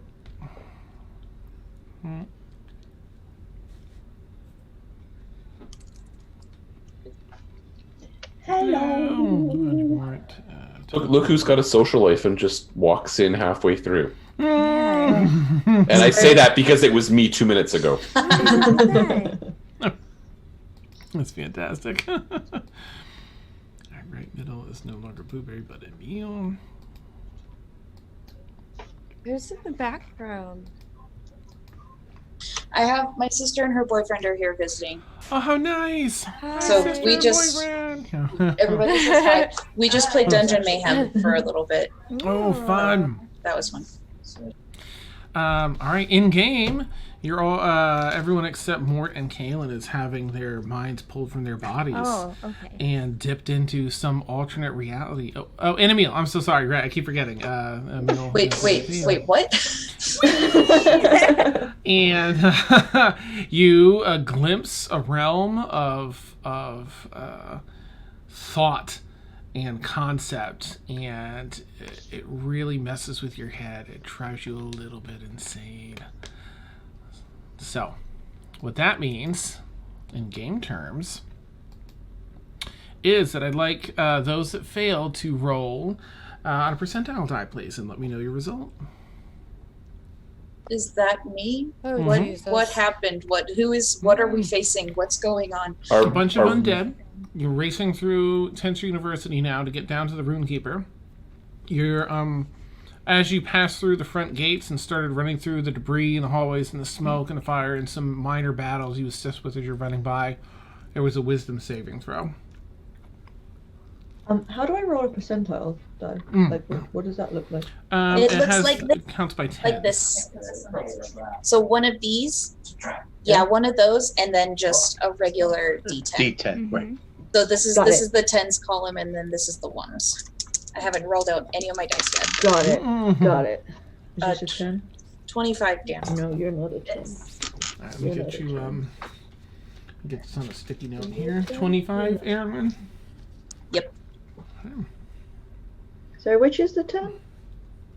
The tens is the one that has the zeros on it. Yeah. Exact same shape. Yeah, so it's they're two tens. So you roll 2 of these. So you roll one. So one 2 little tens. spinny tops. Yeah, so it gives you. This one has like 80, 90, 70, and 70. Yeah, so it gives you the tens column and then the ones column. Got it. Yeah, just like I rolled a 20. I thought I was missing a special, like 100 percentile die. Oh, that'd be amazing. There's so many sides. D100s do exist. Difficult to read. Kaylin, what did you get? Oh, I thought I'm sorry, you succeeded. She succeeded. Let me put up my other note. Okay, Devanya, what did you get?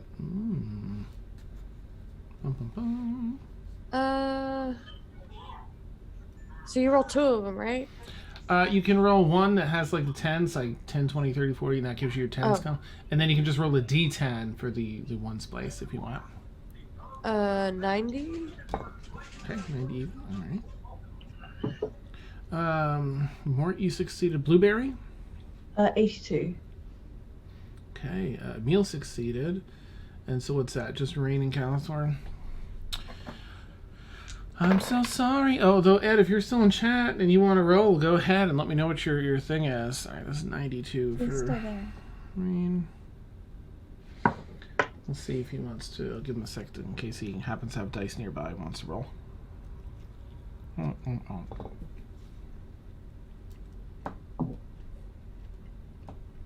Alexa.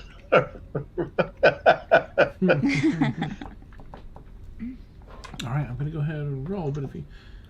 Oh, no. That's evasing it. Oh, that's fantastic. All right, let's roll this then. Okay, another... what's that? Oh, that's 100. Interesting. You got a 100. Oh, low. That could be either great or horrible. This just happens to be a list that it chooses from, but it's really... I mean, getting a 1 or a 100 is so rare. Okay, so let's see. Devanya. Whenever you take damage, you must succeed on a DC Wisdom saving throw or be affected as though you've failed a saving throw against the Confusion spell. And the effects last a minute. Oh, exciting. This is part of your insanity or madness from your mind dipping into the other realm. Blueberry, you suffer. Oh, this is fun. You suffer from partial amnesia. You know who you are, and you retain your racial traits and class features, but you don't recognize other people or remember anything that happened before this took effect. That's pretty fun. No, it's not 10. Sorry. No, it's not. That's not fun for Blueberry. For new viewers, the more Dan laughs, the less fun it is. Yeah. And he's having way too much fun. Aaron Wynn, so you suffer extreme paranoia. You have disadvantage on wisdom and charisma checks. This is like standard. Yeah, this is Aaron Wynn on a Tuesday. That's awesome. this is not any different. So disadvantage on wisdom because I needed that, and charisma checks, saving throws. Checks and saving throws. Let's see, 20 character. You have disadvantage on wisdom and charisma checks, not saving throws. Check off. Rain loses quick question. the... Because charisma is my spell ability, does that mean I have disadvantage to cast spell attacks? Because it's technically an attack and not an ability check. Let's see. Wisdom and charisma checks. I'm gonna say no. I'm not gonna give you disadvantage on that. No, without knowing it for sure, I wouldn't want to. Okay. And then is this a permanent thing, or does this just last for like a minute? Have to see. Thanks, Dan. You're welcome. Rain loses the ability to speak. That's wild. Oh dear. And No, that oh my means- gosh, Galathor, no. Oh, sorry. Go ahead, Mort. What's that? That means any spells that require voice. Mm-hmm. I was going to say, could she heal any of us? I mean, I don't care because I don't know who any of you are, but... She healed Emil a couple of times to get him back up to green health. All right, and the last one was Galathor. You fall unconscious. No amount of jostling or damage can wake you up. You are at the top of the stairwell that you saw in the vision. Some sounds of battle from different floors down below, but the hallway itself seems to, aside from some rubble that's poured in from the hallway up here, seems to be relatively clear, at least a twist and a half down. As you see Rain and Aaron look slightly more paranoid. Nothing has changed. Aaron Wynn is the same. Nothing currently for Devanya, because that only takes place when there's damage.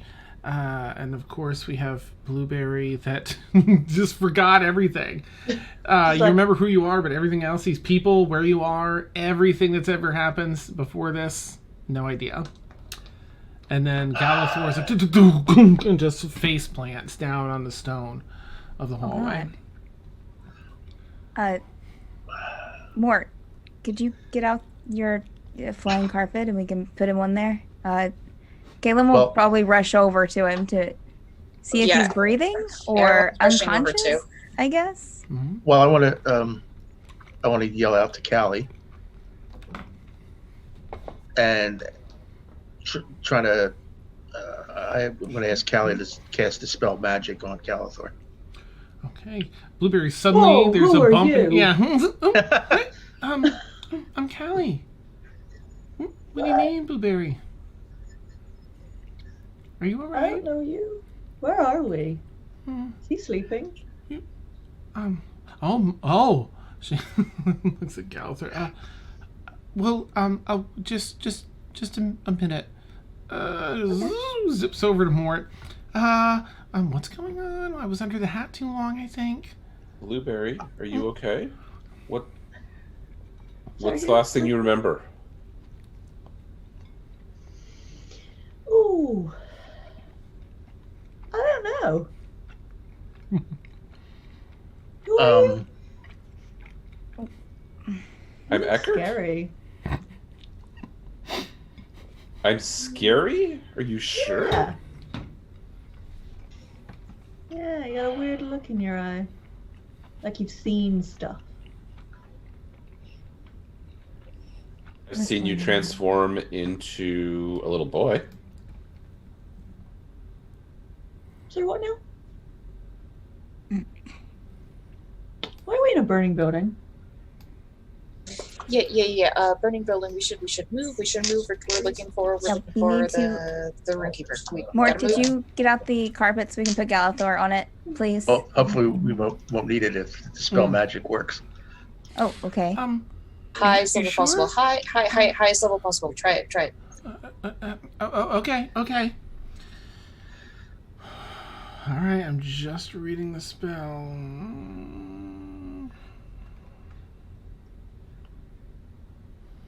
Libery's just gonna go around sniffing stuff.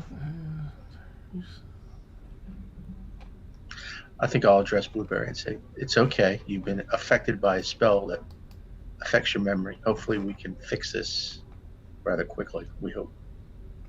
Okay. And who are you? I'm Mortimer. Mortimer. You've been with us for quite a while. Do you have any sausages on you? I'll turn to Kaylin. They haven't been around any food for me to grab. She'll grab a stale biscuit and give it to you.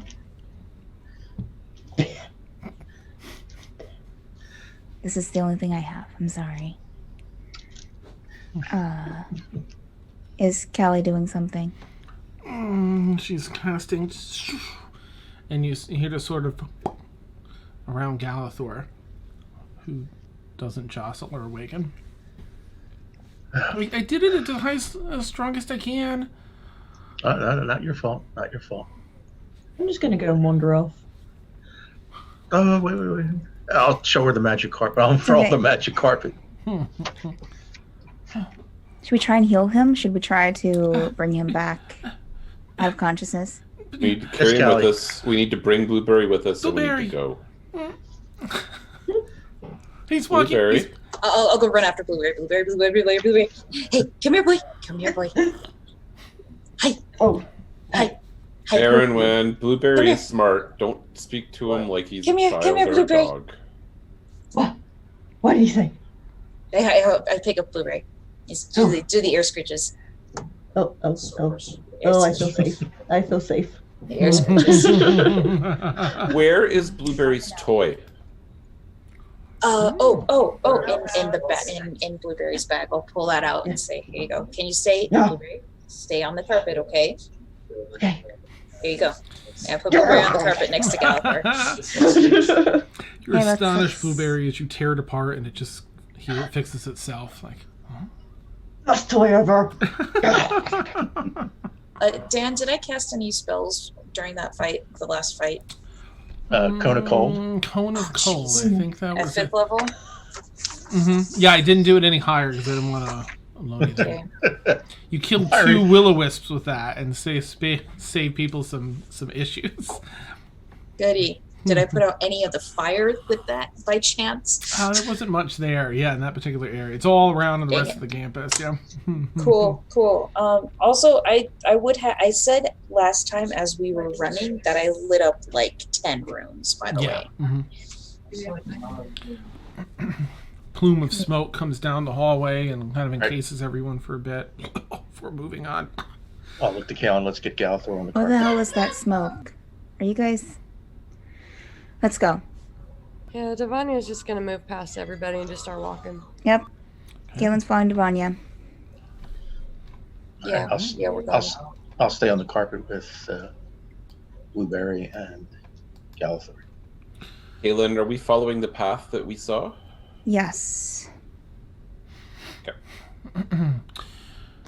So you start heading down. You knew in the vision about 20 floors down, near where the Runekeeper's library is. And describe to me how you're traveling down the stairs. Like at what pace and what you might be doing as are you just like, let's get there and hustling, or I would say running as fast as possible. I'm going as fast as I possibly can. Like I'll fly down the stairs if I have to. I'm trying not to fall down the stairs or up the stairs. I'll fly down the stairs if I have to. Okay. All right, if everyone can roll dexterity saving throws for me, please. You're hustling down the stairs. You get down about 13. If me and Mort are on the carpet, is it still the same? You don't have to. No, the 2 of you are okay. That's 21 for Kaylin. Actually, I guess you 2 would, considering the source of this. Yeah. Yeah. So, cool. Sorry. Sounds like a dex saving throw. Oh, right. Wasn't there someone? And everyone. Oh no, Galathor's unconscious. Ed maybe. I don't know. But I know Galathor. Well, if he's on the carpet, why would he have to make a dex save if we're hurt? No, he means for his +3 to take. Sorry, for his +3. Yeah. Oh, they're gonna have to anyway because even though they're on the carpet. Well, of course he'll fail. Well, if Mort flies carefully, they won't have to, will they? We'll see. I was going to say, I don't think Mort would go like I wouldn't be ahead of the straight group. I'd be down with an unconscious person on the carpet. All right, dex saving. I mean, it'd be funny to see him kind of roll a little bit, but I mean... And I think the paladin abilities have to be while he's conscious. So. All right, sorry, Devania, you got 17. Okay, and Mort 8. Okay, Blueberry. Oh, 1 second. Dex saving. 18. Ooh, all right. And Kaylin, you had a what? 27 was that? 21. Ooh, nice. Okay. And Emil. Tower. Ooh. That's. Oh, there it is. Okay. It's looking at Moritz. I'm like, there's no way that's accurate. There's no way. Okay, that's a ridiculous number, Emil, is per usual. Wow, Mort, I'm really sorry. I don't know what happened, but I'm really sorry. Yeah. It's funny. Okay, sorry, Aaronman. Natural 20 for 21. Nice. Okay, and I'll just do a quick one for Galathor here. He And fails Rain. because he's unconscious. Oh, right. Thank you. That's right. All right, just Rain. Dex. All right, that's not terrible. Oh, good. Good roll. Good. And he gets next. Okay, so... I mean, wow. is it still +3 to saving throws if he's unconscious? Yeah, Oh, he has to be unfortunately. conscious. That's what I thought. However, the DC isn't super high on this, so it's just... it actually occurs, I'll say, just above Mort and Galathor. And Blueberry, while you're on the carpet. Now, Blueberry, you have enough wherewithal to see some of the stone of the wall. Something's going on, a battle on this floor, and the other side, some of that gets kicked in onto the stairwell, striking Mort and Galathor. But you're able to kind of hop off the carpet and then get back up on it, whatever you want to do after so everyone else is sort of past it enough where you're like, what? The path ahead, as all the stone sort of crumbles in ahead of you, blocks passage further down this spiraling stairwell. You likely have to go onto this floor. You've been in here before, so you know there are other stairwells down. But you might have to cross the center of this floor. All right. Is time-wise, is the Big B's hand still up? Let's see. 1 minute. Probably. No, that's what we just had. 6 seconds there running through. Nah, you've gone down about 13 flights of stairs, okay. So it's probably up. How much debris is in the way, Dan?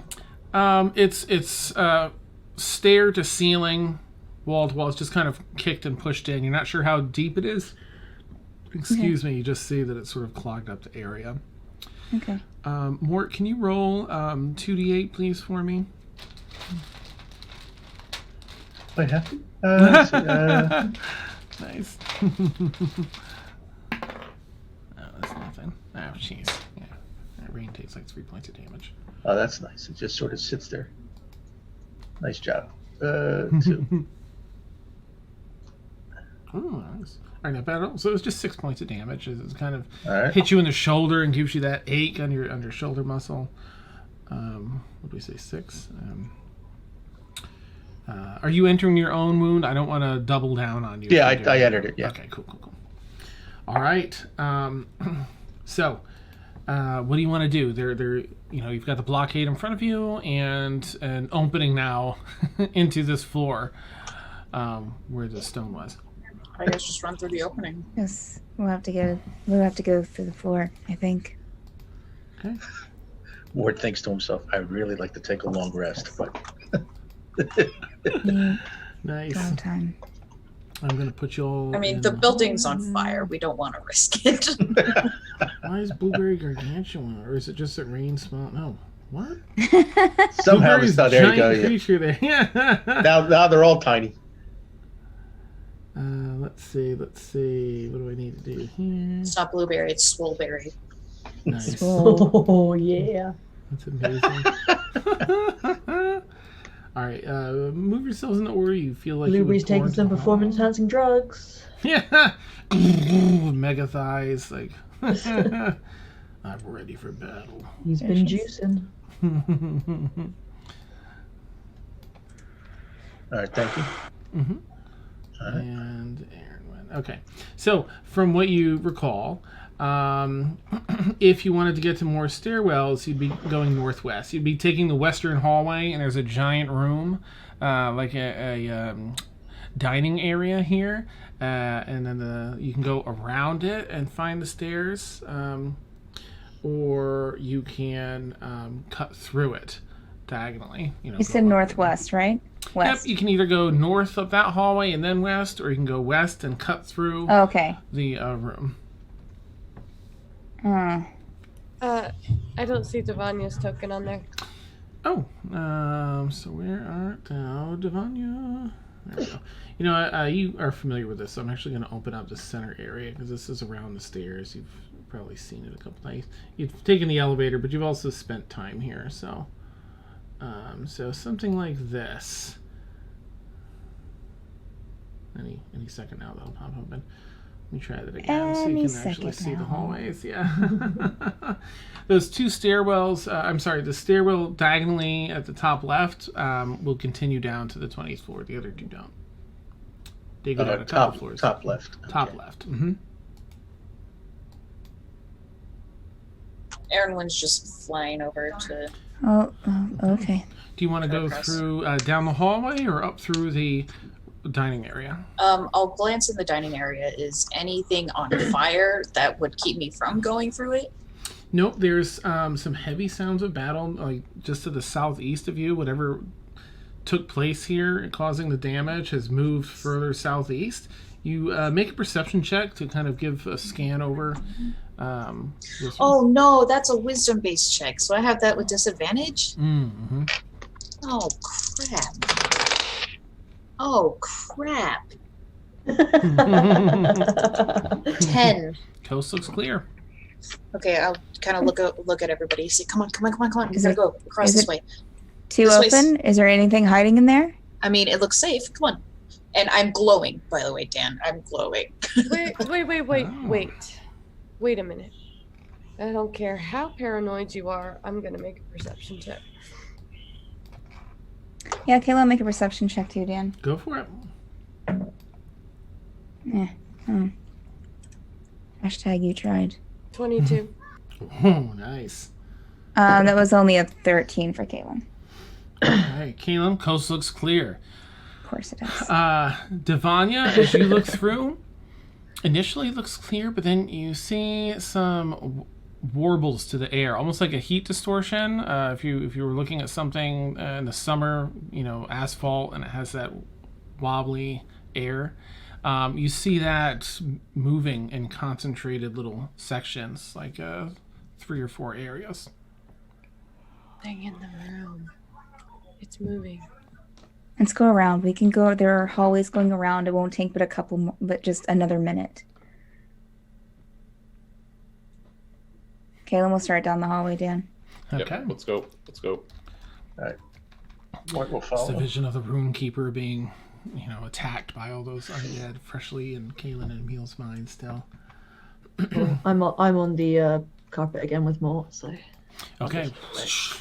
You head down to the other hallway. I'm keeping perception open as you meet. Should I roll a new perception check, Dan? Yeah. I'll let you roll a fresh one if you want. That's an 8. Coast is clear. It's great, guys. I'm looking around too because paranoia. And I got slightly better at 13. Okay. Coast looks clear. Anyone else checking? Okay. How high are the ceilings? They're about 10 feet tall here. Okay, 10 feet tall. I'll run along the ceiling and awesome. I'll perception up there. Ooh, okay, nice.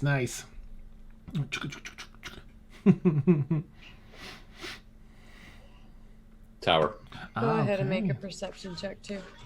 Yeah, you don't spot anything, Emil. No warbling of air. Okay, we'll just keep going then. Okay. 23. All right, same for you, Devon. You don't spot anything. It truly looks clear. So you all hustle up and around the corner. You hear some more battle raging in the northwestern part of this. You hear some tables and chairs, something wooden, get crumbled in some rooms up there as you take the turn and start heading down this other spiral staircase. 7 more floors until you get to the Runekeeper's library. Okay. 7 times. All right. Did you say 7 or 17? 7 more floors. Mm-hmm. All right, let me make some changes. Could you avoid have you guys told us that apparently that the Runekeeper is in danger? Yes. Oh yeah, you freaked out. I had you freak out immediately. Like. Okay, because I believe we're within. If it's only 7 floors, then we should be within 400 feet, right? Yeah, it's about 70. 500 feet. Oh yeah. Mm-hmm. I can take someone directly with me to the Runekeeper's library. You say as you're all running. I don't think that only if he was battling things. If only 2 of us show up, then it's just the 2 of us. We need to move as a group. I understand, but he needs help now. I know, but and some of us can give him help now. Maybe 2 not. 2 of us can make a difference.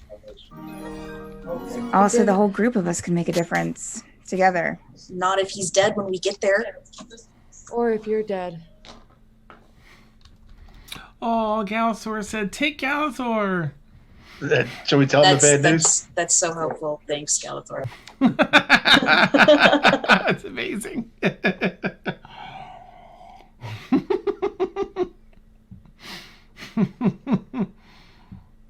All right, what do you want to do, Aaron? Oh, sorry. No, go ahead. If you had more roleplay, my bad.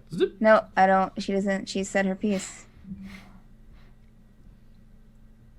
Okay. What do you want to do, Aaron? 6 more floors to go as you've been sort of discussing this and heading down there. Okay, so the stairs aren't. Okay. As we're going, Aaron is gonna look over at Blueberry and say, "You know how to fight still, right?" Side note, do I? Yeah, you kind of maintain your class stuff, yeah. So. All right. I had Aaron roll a wisdom saving throw. Mm-hmm. Oh, neat. Okay. To try to resist wanting to go, and I rolled poorly. Nice. So I'm going to pick up Blueberry, and I'm going to cast Dimension Door. Do any of us see this happening? I'd say perception with disadvantage since you're all hustling down the stairs and it's okay. Okay. Mm-hmm. Yeah. As long as I've got my toy, I'm not gonna. Wrong university. Say That's K a Blueberry. 16 I'm just gonna perception. carry on. Dan. Say K Blueberry. No one else is gonna help me. I need you. Aaron Wynn, you can choose between stealth and sleight of hand on how you want to handle this as Aaron Wynn. Sorry, who rolled to Steph? You got, I'm sorry, Kaylin, you 16. got 16. 18. 18. Do I need to do that if I cast it subtly? Oh, actually, if you do it subtly, they don't see it at all because there's no gestures, no speaking, nothing. Damn it, I can't do counterspell. Do you end up casting it subtly? Yes, I will cast it subtly. I'll pick up Blueberry and I'll say, "Okay, I need your help with this," and Dimension Door into the Runekeeper's library. Okay, beside the rest of you, just Aaron Wynn and Blueberry disappear in a puff of smoke and brimstone. You get that smell of sulfur briefly. Kaylin picks up her pace. God damn it. Shit. Hate working with other people. Aaron Wynn and Blueberry, make one more wisdom saving throw, please. Excellent. This is just this. So this is not with disadvantage, right? Yeah, because this is a saving throw, so you're good. It's just checks on the other thing. Oh no! Oh god. That's a one. That's a yeah. I rolled a 2 and I have a -1, so a 1 for me as well. Okay, give me one moment, please, to to manage a couple of things. Dan spends the next 5 minutes rolling dice. Dan, for Dimension Door, I do arrive exactly at the spot desired, and Nice. The spot I picked is an open, unoccupied space in the Runekeeper's library. Okay. Excellent. I do have a question. I learned my lesson. Nice, yeah. That's awesome, Aaron. All right, what you got, Devanya? Because I limited it here anyway. Is there a teleportation circle near? I mean, there is one at the library? campus, yeah. Like, Yeah, it's how outside this close- building. Okay, never mind. Yeah. Technically, so it kind of warps through space, the elevator, so it's technically in the building, but it's in an area, I think it goes back up on maybe the 10th floor, and you're in the Never 20th mind. now. Mhm. Never mind. Okay. That wouldn't work. Dan, Yeah. Mariah is available. Oh, thank goodness. I really don't want to kill anybody with my rolls. He says. I don't want to do it. As two people have already been unconscious. Yeah.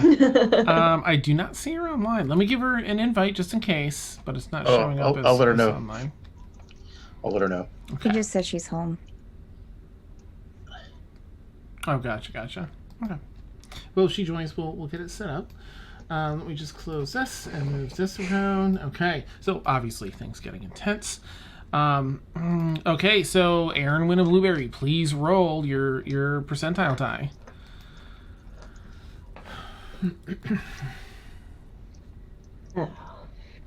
Is there anything good on this percentile list of yours, Dan? I mean, good as in interesting? Yes. I mean, No, good Dan. as in 11. Okay. oh my 82. Woo! All right. 82. Oh, okay. You'll have to roll a second time. Oh, is it the same thing? Mm-hmm. Oh, okay. All right, that's and Aaron's down here. I'm sorry, Aaron. What did you get again? A 12, you said? 11. 11. Okay. I got 73. Okay. Though it would have been funny if Blueberry had forgot everything that had happened since like 5 minutes ago. She forgot Like, again. what? That's amazing. Where am I again? All right, Dan, she's in. Oh, okay, neat. Let's do this. We'll get the layout set, and then I'll tell you the good news. All right, the rest of you are still running down the stairs. I'm going to show you what you two bamf into here. Let me get you two on the map. Is that how Emil runs? Very You're deliberate. probably about that speed too. I mean, it's weird to swing your arms like this when you're upside down, though. So Nice. Wave your hands like Hey, you just don't Mariah. care. Nice. All right, let me get you set, Mariah, so we can get you on screen here. And that's... Oh, I think we have everyone right except for your spot. Perfect. So we will just get that set. That Galathor currently but rain. Back up to Stormfall. I am so out of it. Good. Perfect. I've been watching my niece and my nephew all day, and it's been the best day. Oh, good. Also, Rain can't speak anymore. Yeah, she currently does Well, not not have right the now. ability to Not speak. right now. She can't speak right now. Somebody told me. I don't know who. So I am aware. Thank you. Okay, good. we'll put it in chat. Nice. All right, let me get this thingamabob set. I know I've got this in here, so stop giving me this malarkey. Come on, this is it. Yep. Go. Ooh. Oh. Hello. You have new messages. Oh, that's so cool. Okay, sorry. Anyway. Oh my gosh. All right, let me pull up this. So, Aaron Wen. You begin experiencing vivid hallucinations and have a disadvantage on ability checks across the board. Hallucinations and paranoia. Great. This is a spiral and a half for real. So I have disadvantage on literally all ability checks. All of, yeah. Mm-hmm. But that doesn't include attacks or spell attacks or anything like that. Correct. Okay. So I can fight normally. Just my regular life is totally screwed up now, even more than before. Sure, this is fantastic. Sure, why not? Thanks, Dan. You're This is welcome. great. No, I'm not mad. Not mad at all. That's awesome. Blueberry, you begin experiencing uncontrollable tremors or tics, which impose disadvantage on attack rolls, ability checks, and saving throws that involve strength or dexterity. Great, like my two best things. Well, sucks to be you guys. You bamf in, the smell of sulfur dissipating after using Dimension Door, and Blueberry, you start having like, you know, those tics that really like, and when you're just like, you start seeing, I mean, whatever you want. What do you think you'd see for scary hallucinations here? Everything I went through during that year. Oh, brutal. You see the same familiar faces. You see other things like that. All right. But, however, before you see, you know you've gone to the right place, but you see not the library sprawled out before you, but a peaceful little hovel here, tucked away in a forest somewhere. Let me make our friend green here. You see the Runekeeper lying with his head up on this rock, propped up, trying to rest. Again, slipping in and out of, you know, in like a semi-conscious state. I think that's all the things that you see for this moment. I'm going to give, in like 6 seconds, everything else will kick in and you'll see the rest. But I just want to jump back to everyone else. I assume everyone else is just hauling butt down the stairs? Yes. Okay. All right. Exciting. For a visual, I just like to imagine Blueberry, you know, like those videos when people put like socks on dogs and they're just like... Yes. Oh, I love that. Okay. You see... Adding that one. Good. Oh, and it kept that. How cool. The rest of you continue down, and as the rest of you, bless you, make your way through the stairs and onto this lower floor, you see, just as you saw in the vision, that long, beautiful hallway darkened. And at the end, there's a light so bright that you... In the darkness here, you can't focus your eyes to see through it. Do you want to approach it? You know that to be the area where the Runekeeper was. Kaylin's going for it. Okay. Is anyone staying behind, or doing anything different? Okay. All right. I just have to get my this thing. Yeah. Right, where is it? Nope. That's it.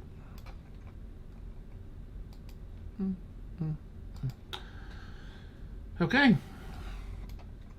As the rest of you walk through here, actually I'll give, Blueberry and Erwin, you have... like a minute to RP with the Runekeeper. Although maybe like 10-15 seconds in, catching your eye, you see more of that shimmering energy. If you look hard enough, you'll see that these appear to be ghosts. I feel like you've encountered ghosts before. Let me zoom in on the map for our viewers.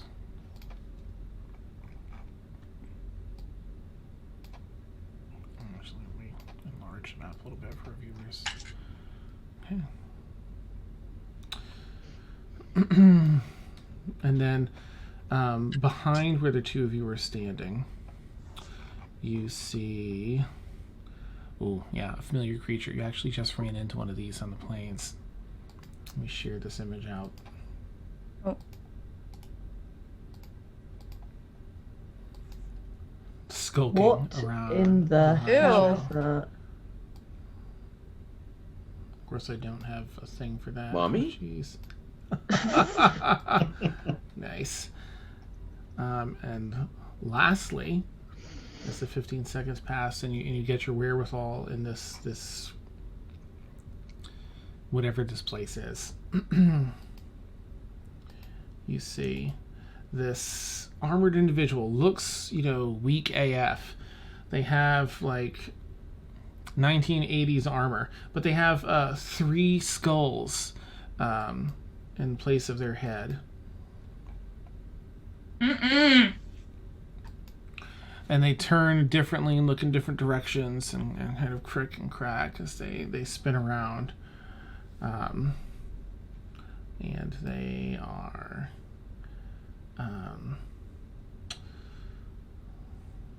next to just regular size. They're up on the rocks, looking down at the head of the Runekeeper.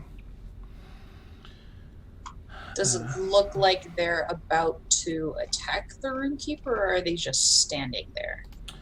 Currently, it seems like they are assessing the Runekeeper. You're unsure of their motivation. Make an insight check, see if you have a better idea what they're up to. Oh, right. With disadvantage, my bad. I'm just going to say... Well, that's a natural one. He's... Oh. I'm just going to say instinctively Blueberry rages. Okay. All right. Go ahead and roll a fresh initiative. Roll Blueberry and Aaronwin. The rest of you, I mean, not long after the start, I'm not going to separate you for battle. You make your way down the rest of the stairs. Yeah, and you come out. I mean, sorry, you were at the end of the hallway. You press through the light, and you find yourselves here, stepping out of that doorway in the northern part of the area. Rain's still unable to speak. Emil, you come through here as well. We'll put Kaylin in here. Devanya. Ooh, unconscious Galathor will be on the carpet. Will be Mort next to him, but arrange yourself as you two want. You already have Aaron out, and then the Runekeeper. Wow. Oh, Looks like there's a party. would Rain notice Galathor being unconscious? Yeah. Okay, I'm gonna go and cast. Yeah, do I have it prepared? Come on. You can't cast stuff that has vocal components. Here one. Anything that has a B. V under the components, you can't cast because you can't speak. Let's see. Let's take a peek at Cure Wounds. Does use verbal. What? Mm-hmm. That's so dumb. Wait. Do I have it? The rest of you that walked in, roll one last wisdom saving throw, please. Do Blueberry and I get a chance to do anything before people come in? Because you said we had like a minute to engage. Well, you also said we had like a minute to roleplay stuff with the Runekeeper. If you have anything you want to roleplay before that, yeah. I just didn't want to separate y'all on battle. Yeah. Yes. I want to roleplay. Oh my gosh, 22. I'm sorry. Oh, I got Devon. natural 20. Oh, nice. Okay, so you're cleared. Okay, Mort, your wisdom save. Is this again a magical thing? Yes, so you'll have advantage. Mm-hmm. Right. Wisdom save.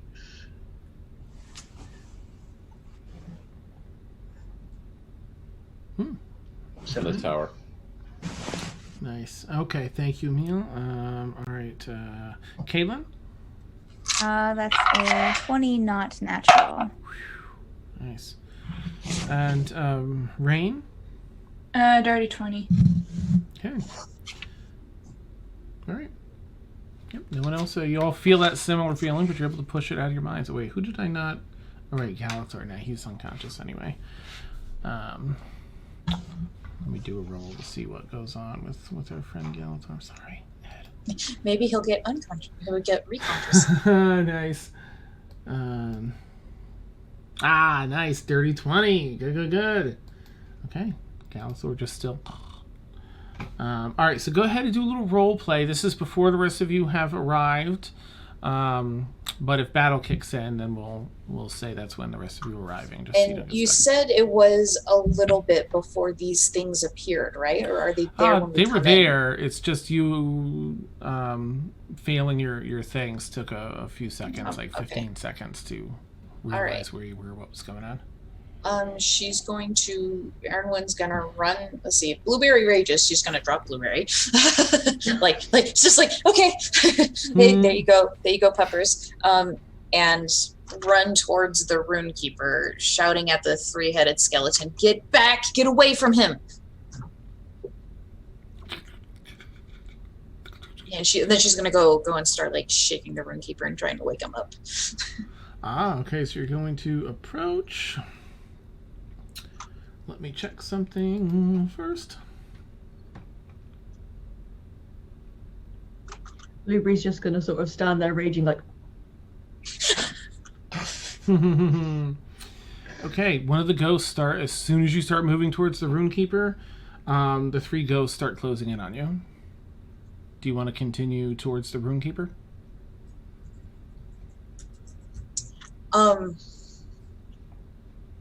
Yeah, I'm not gonna notice them. She's focused entirely on the Runekeeper. Okay, make a charisma saving throw, please. With a disadvantage because it's a saving throw. No, saving throw. It's so you're fine. Regular straight roll. Yeah. Excuse me. Plus 11. 23. Oh, nice. The first ghost approaches and just passes through you, giving you this cold shiver, and continues on. Next ghost rushes you. Please roll another charisma saving throw. 26. Yes, 26. Nice. Same thing. Passes through you. And the third one, she's gonna turn and just blast her lightning breath at it. Just like, leave me alone. Okay.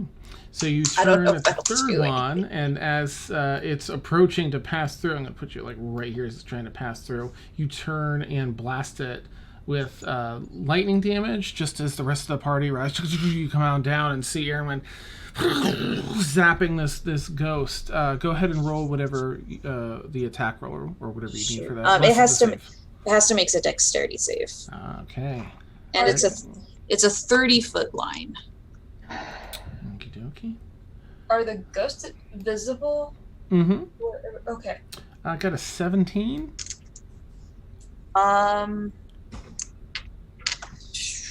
Shoot, we didn't. Is this different than my spell save, Dan? Because it's my lightning breath. I don't think we decided. Or should we just use my spell save? I feel like it wasn't a spell save because the Dragonmouth never increases. The original one, like the Dragonborn one, I'm pretty sure we entered it with the balance way we ended up because you have the damage and stuff. Right, yeah. Then with the Dragon. Sorry, 1 second. I should have thought before I did this with open. 8 plus your con plus proficiency. 16 is the DC. Okay. So I believe it takes half damage. Nice. Okay. 6 is 12, 14, so 7 lightning damage. Nice. Okay. Get zapped at 7 or 17. 7. Half. It was. I rolled a 14, and then it takes half. Gotcha. Okay. Get zapped, and some wisps of ghosts come off of it. All right. Did everyone roll a fresh initiative roll? If not, go ahead and roll a fresh one. Is initiative an ability check? I think it is. Yeah. Oh yeah. Do I get disadvantage on that, Dan? Oh. No, because you didn't get one of the disadvantage. Oh. Wait, is it? Oh yeah, strength or dex. Yeah, you're right. Mm-hmm. 17. So I have advantage anyway, so it'll just be a straight roll. I'm sorry. What's that, Caitlin? 17 for Kaylin. Nice. Okay. Initiative. Rain.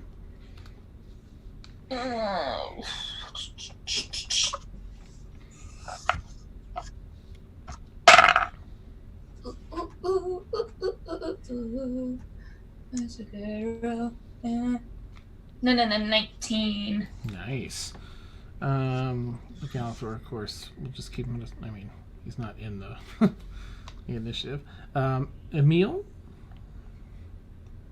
Oh, you did it down here. Okay, sorry. And it looks like, Devon, you did yours, and Mort, you did yours in there.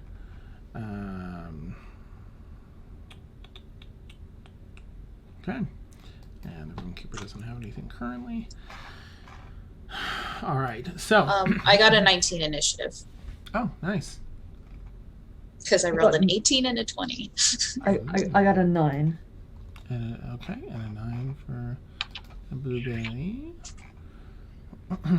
All right. Did you say roll with advantage or no? No. Oh, okay. I was wondering why she said 18 and 20. She had disadvantage. Yeah, disadvantage. Oh, you had disadvantage and you rolled an 18 and 20. Oh my god. Yeah, that's it. That's it though. Nothing else is good. Awesome. Sam, who has the higher dex, Erwin or Rain? She's got a 12 dex. I do too. Oh, okay. Never mind. All right, this creature that we see up in front of the map here clicks its right head with the eye patch and looks down at the Night Walker, or Night Stalker rather. Night Walker. Okay. There's this towering figure which kind of nods and drags this ethereal black blade behind it on the ground. In direct contrast to the beautiful, serene scene around you. Birds are chirping in the trees, seemingly unaffected by all that's going on. Runekeeper laying peacefully on the rocks here in that semi-conscious state. Sun overhead peeking through the clouds on the horizon of this sort of ditch that you're down in.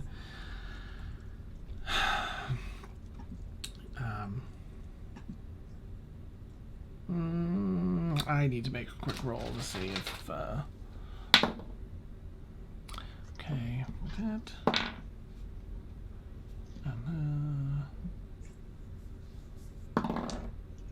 okay. Mort, can you please roll a charisma saving throw? Sure. Magical effect? Let's see, where does this come from technically? Yeah, go ahead and roll with advantage.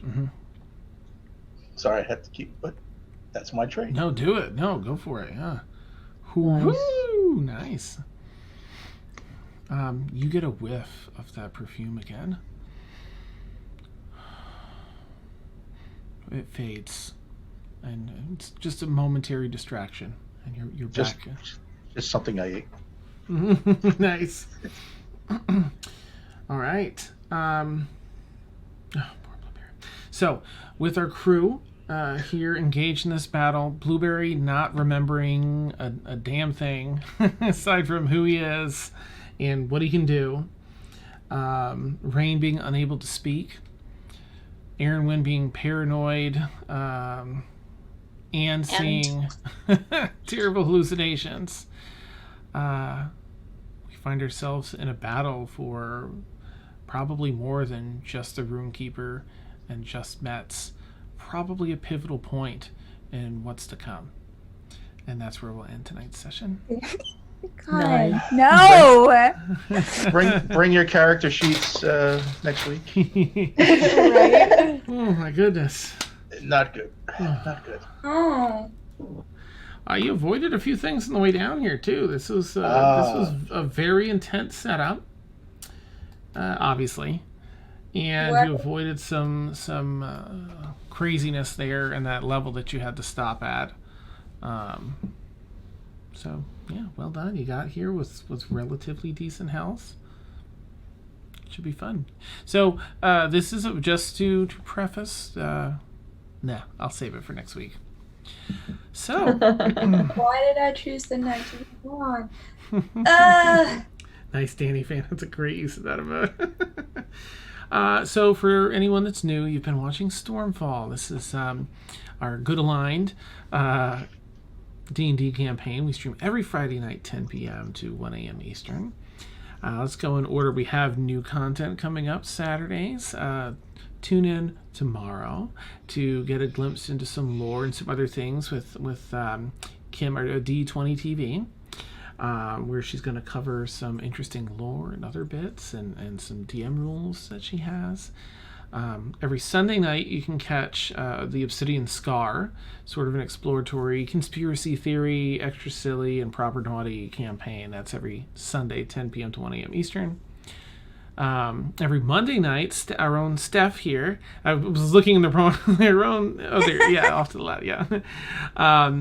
DMs that campaign, The Forsaken, which is we don't quite have a thing for that. It's the party takes on too much campaign. I think that's what we landed on. Oh, this, oh that. We're the Shiny Things campaign. Yes, for real. And that's every Monday night, 10 p.m. to 1 a.m. Eastern. And then we have our All Evil campaign every Tuesday night, Met, 10 p.m. to 1 a.m. Eastern. We have a crossover between Stormfall here and Met coming up sometime next month, probably in the end of next month, March. And just after that, that next week is when Madbird Squawks will start our talk show to sort of break things down. As Victoria put it, it's D&D therapy, where we can sort of process all the things that have happened in the campaign, outside of the campaign, and work some of that stuff out. I think that's all the stuff. I mean, look forward to all that we have and all that's coming up. Thank you, players, for putting up with me and for just being so amazing. It was a great, role play, great battle. And I'm so sorry for all the rolls I did for people that ended up so bad. Dan, I'm kind of curious. If you remember, what'd you roll? If you don't remember, I can go back and watch the episode. Roll for what? For rain, or was it an ability that? Oh, gotcha. For the save, the wisdom save against losing voice, like against the madness. Yes.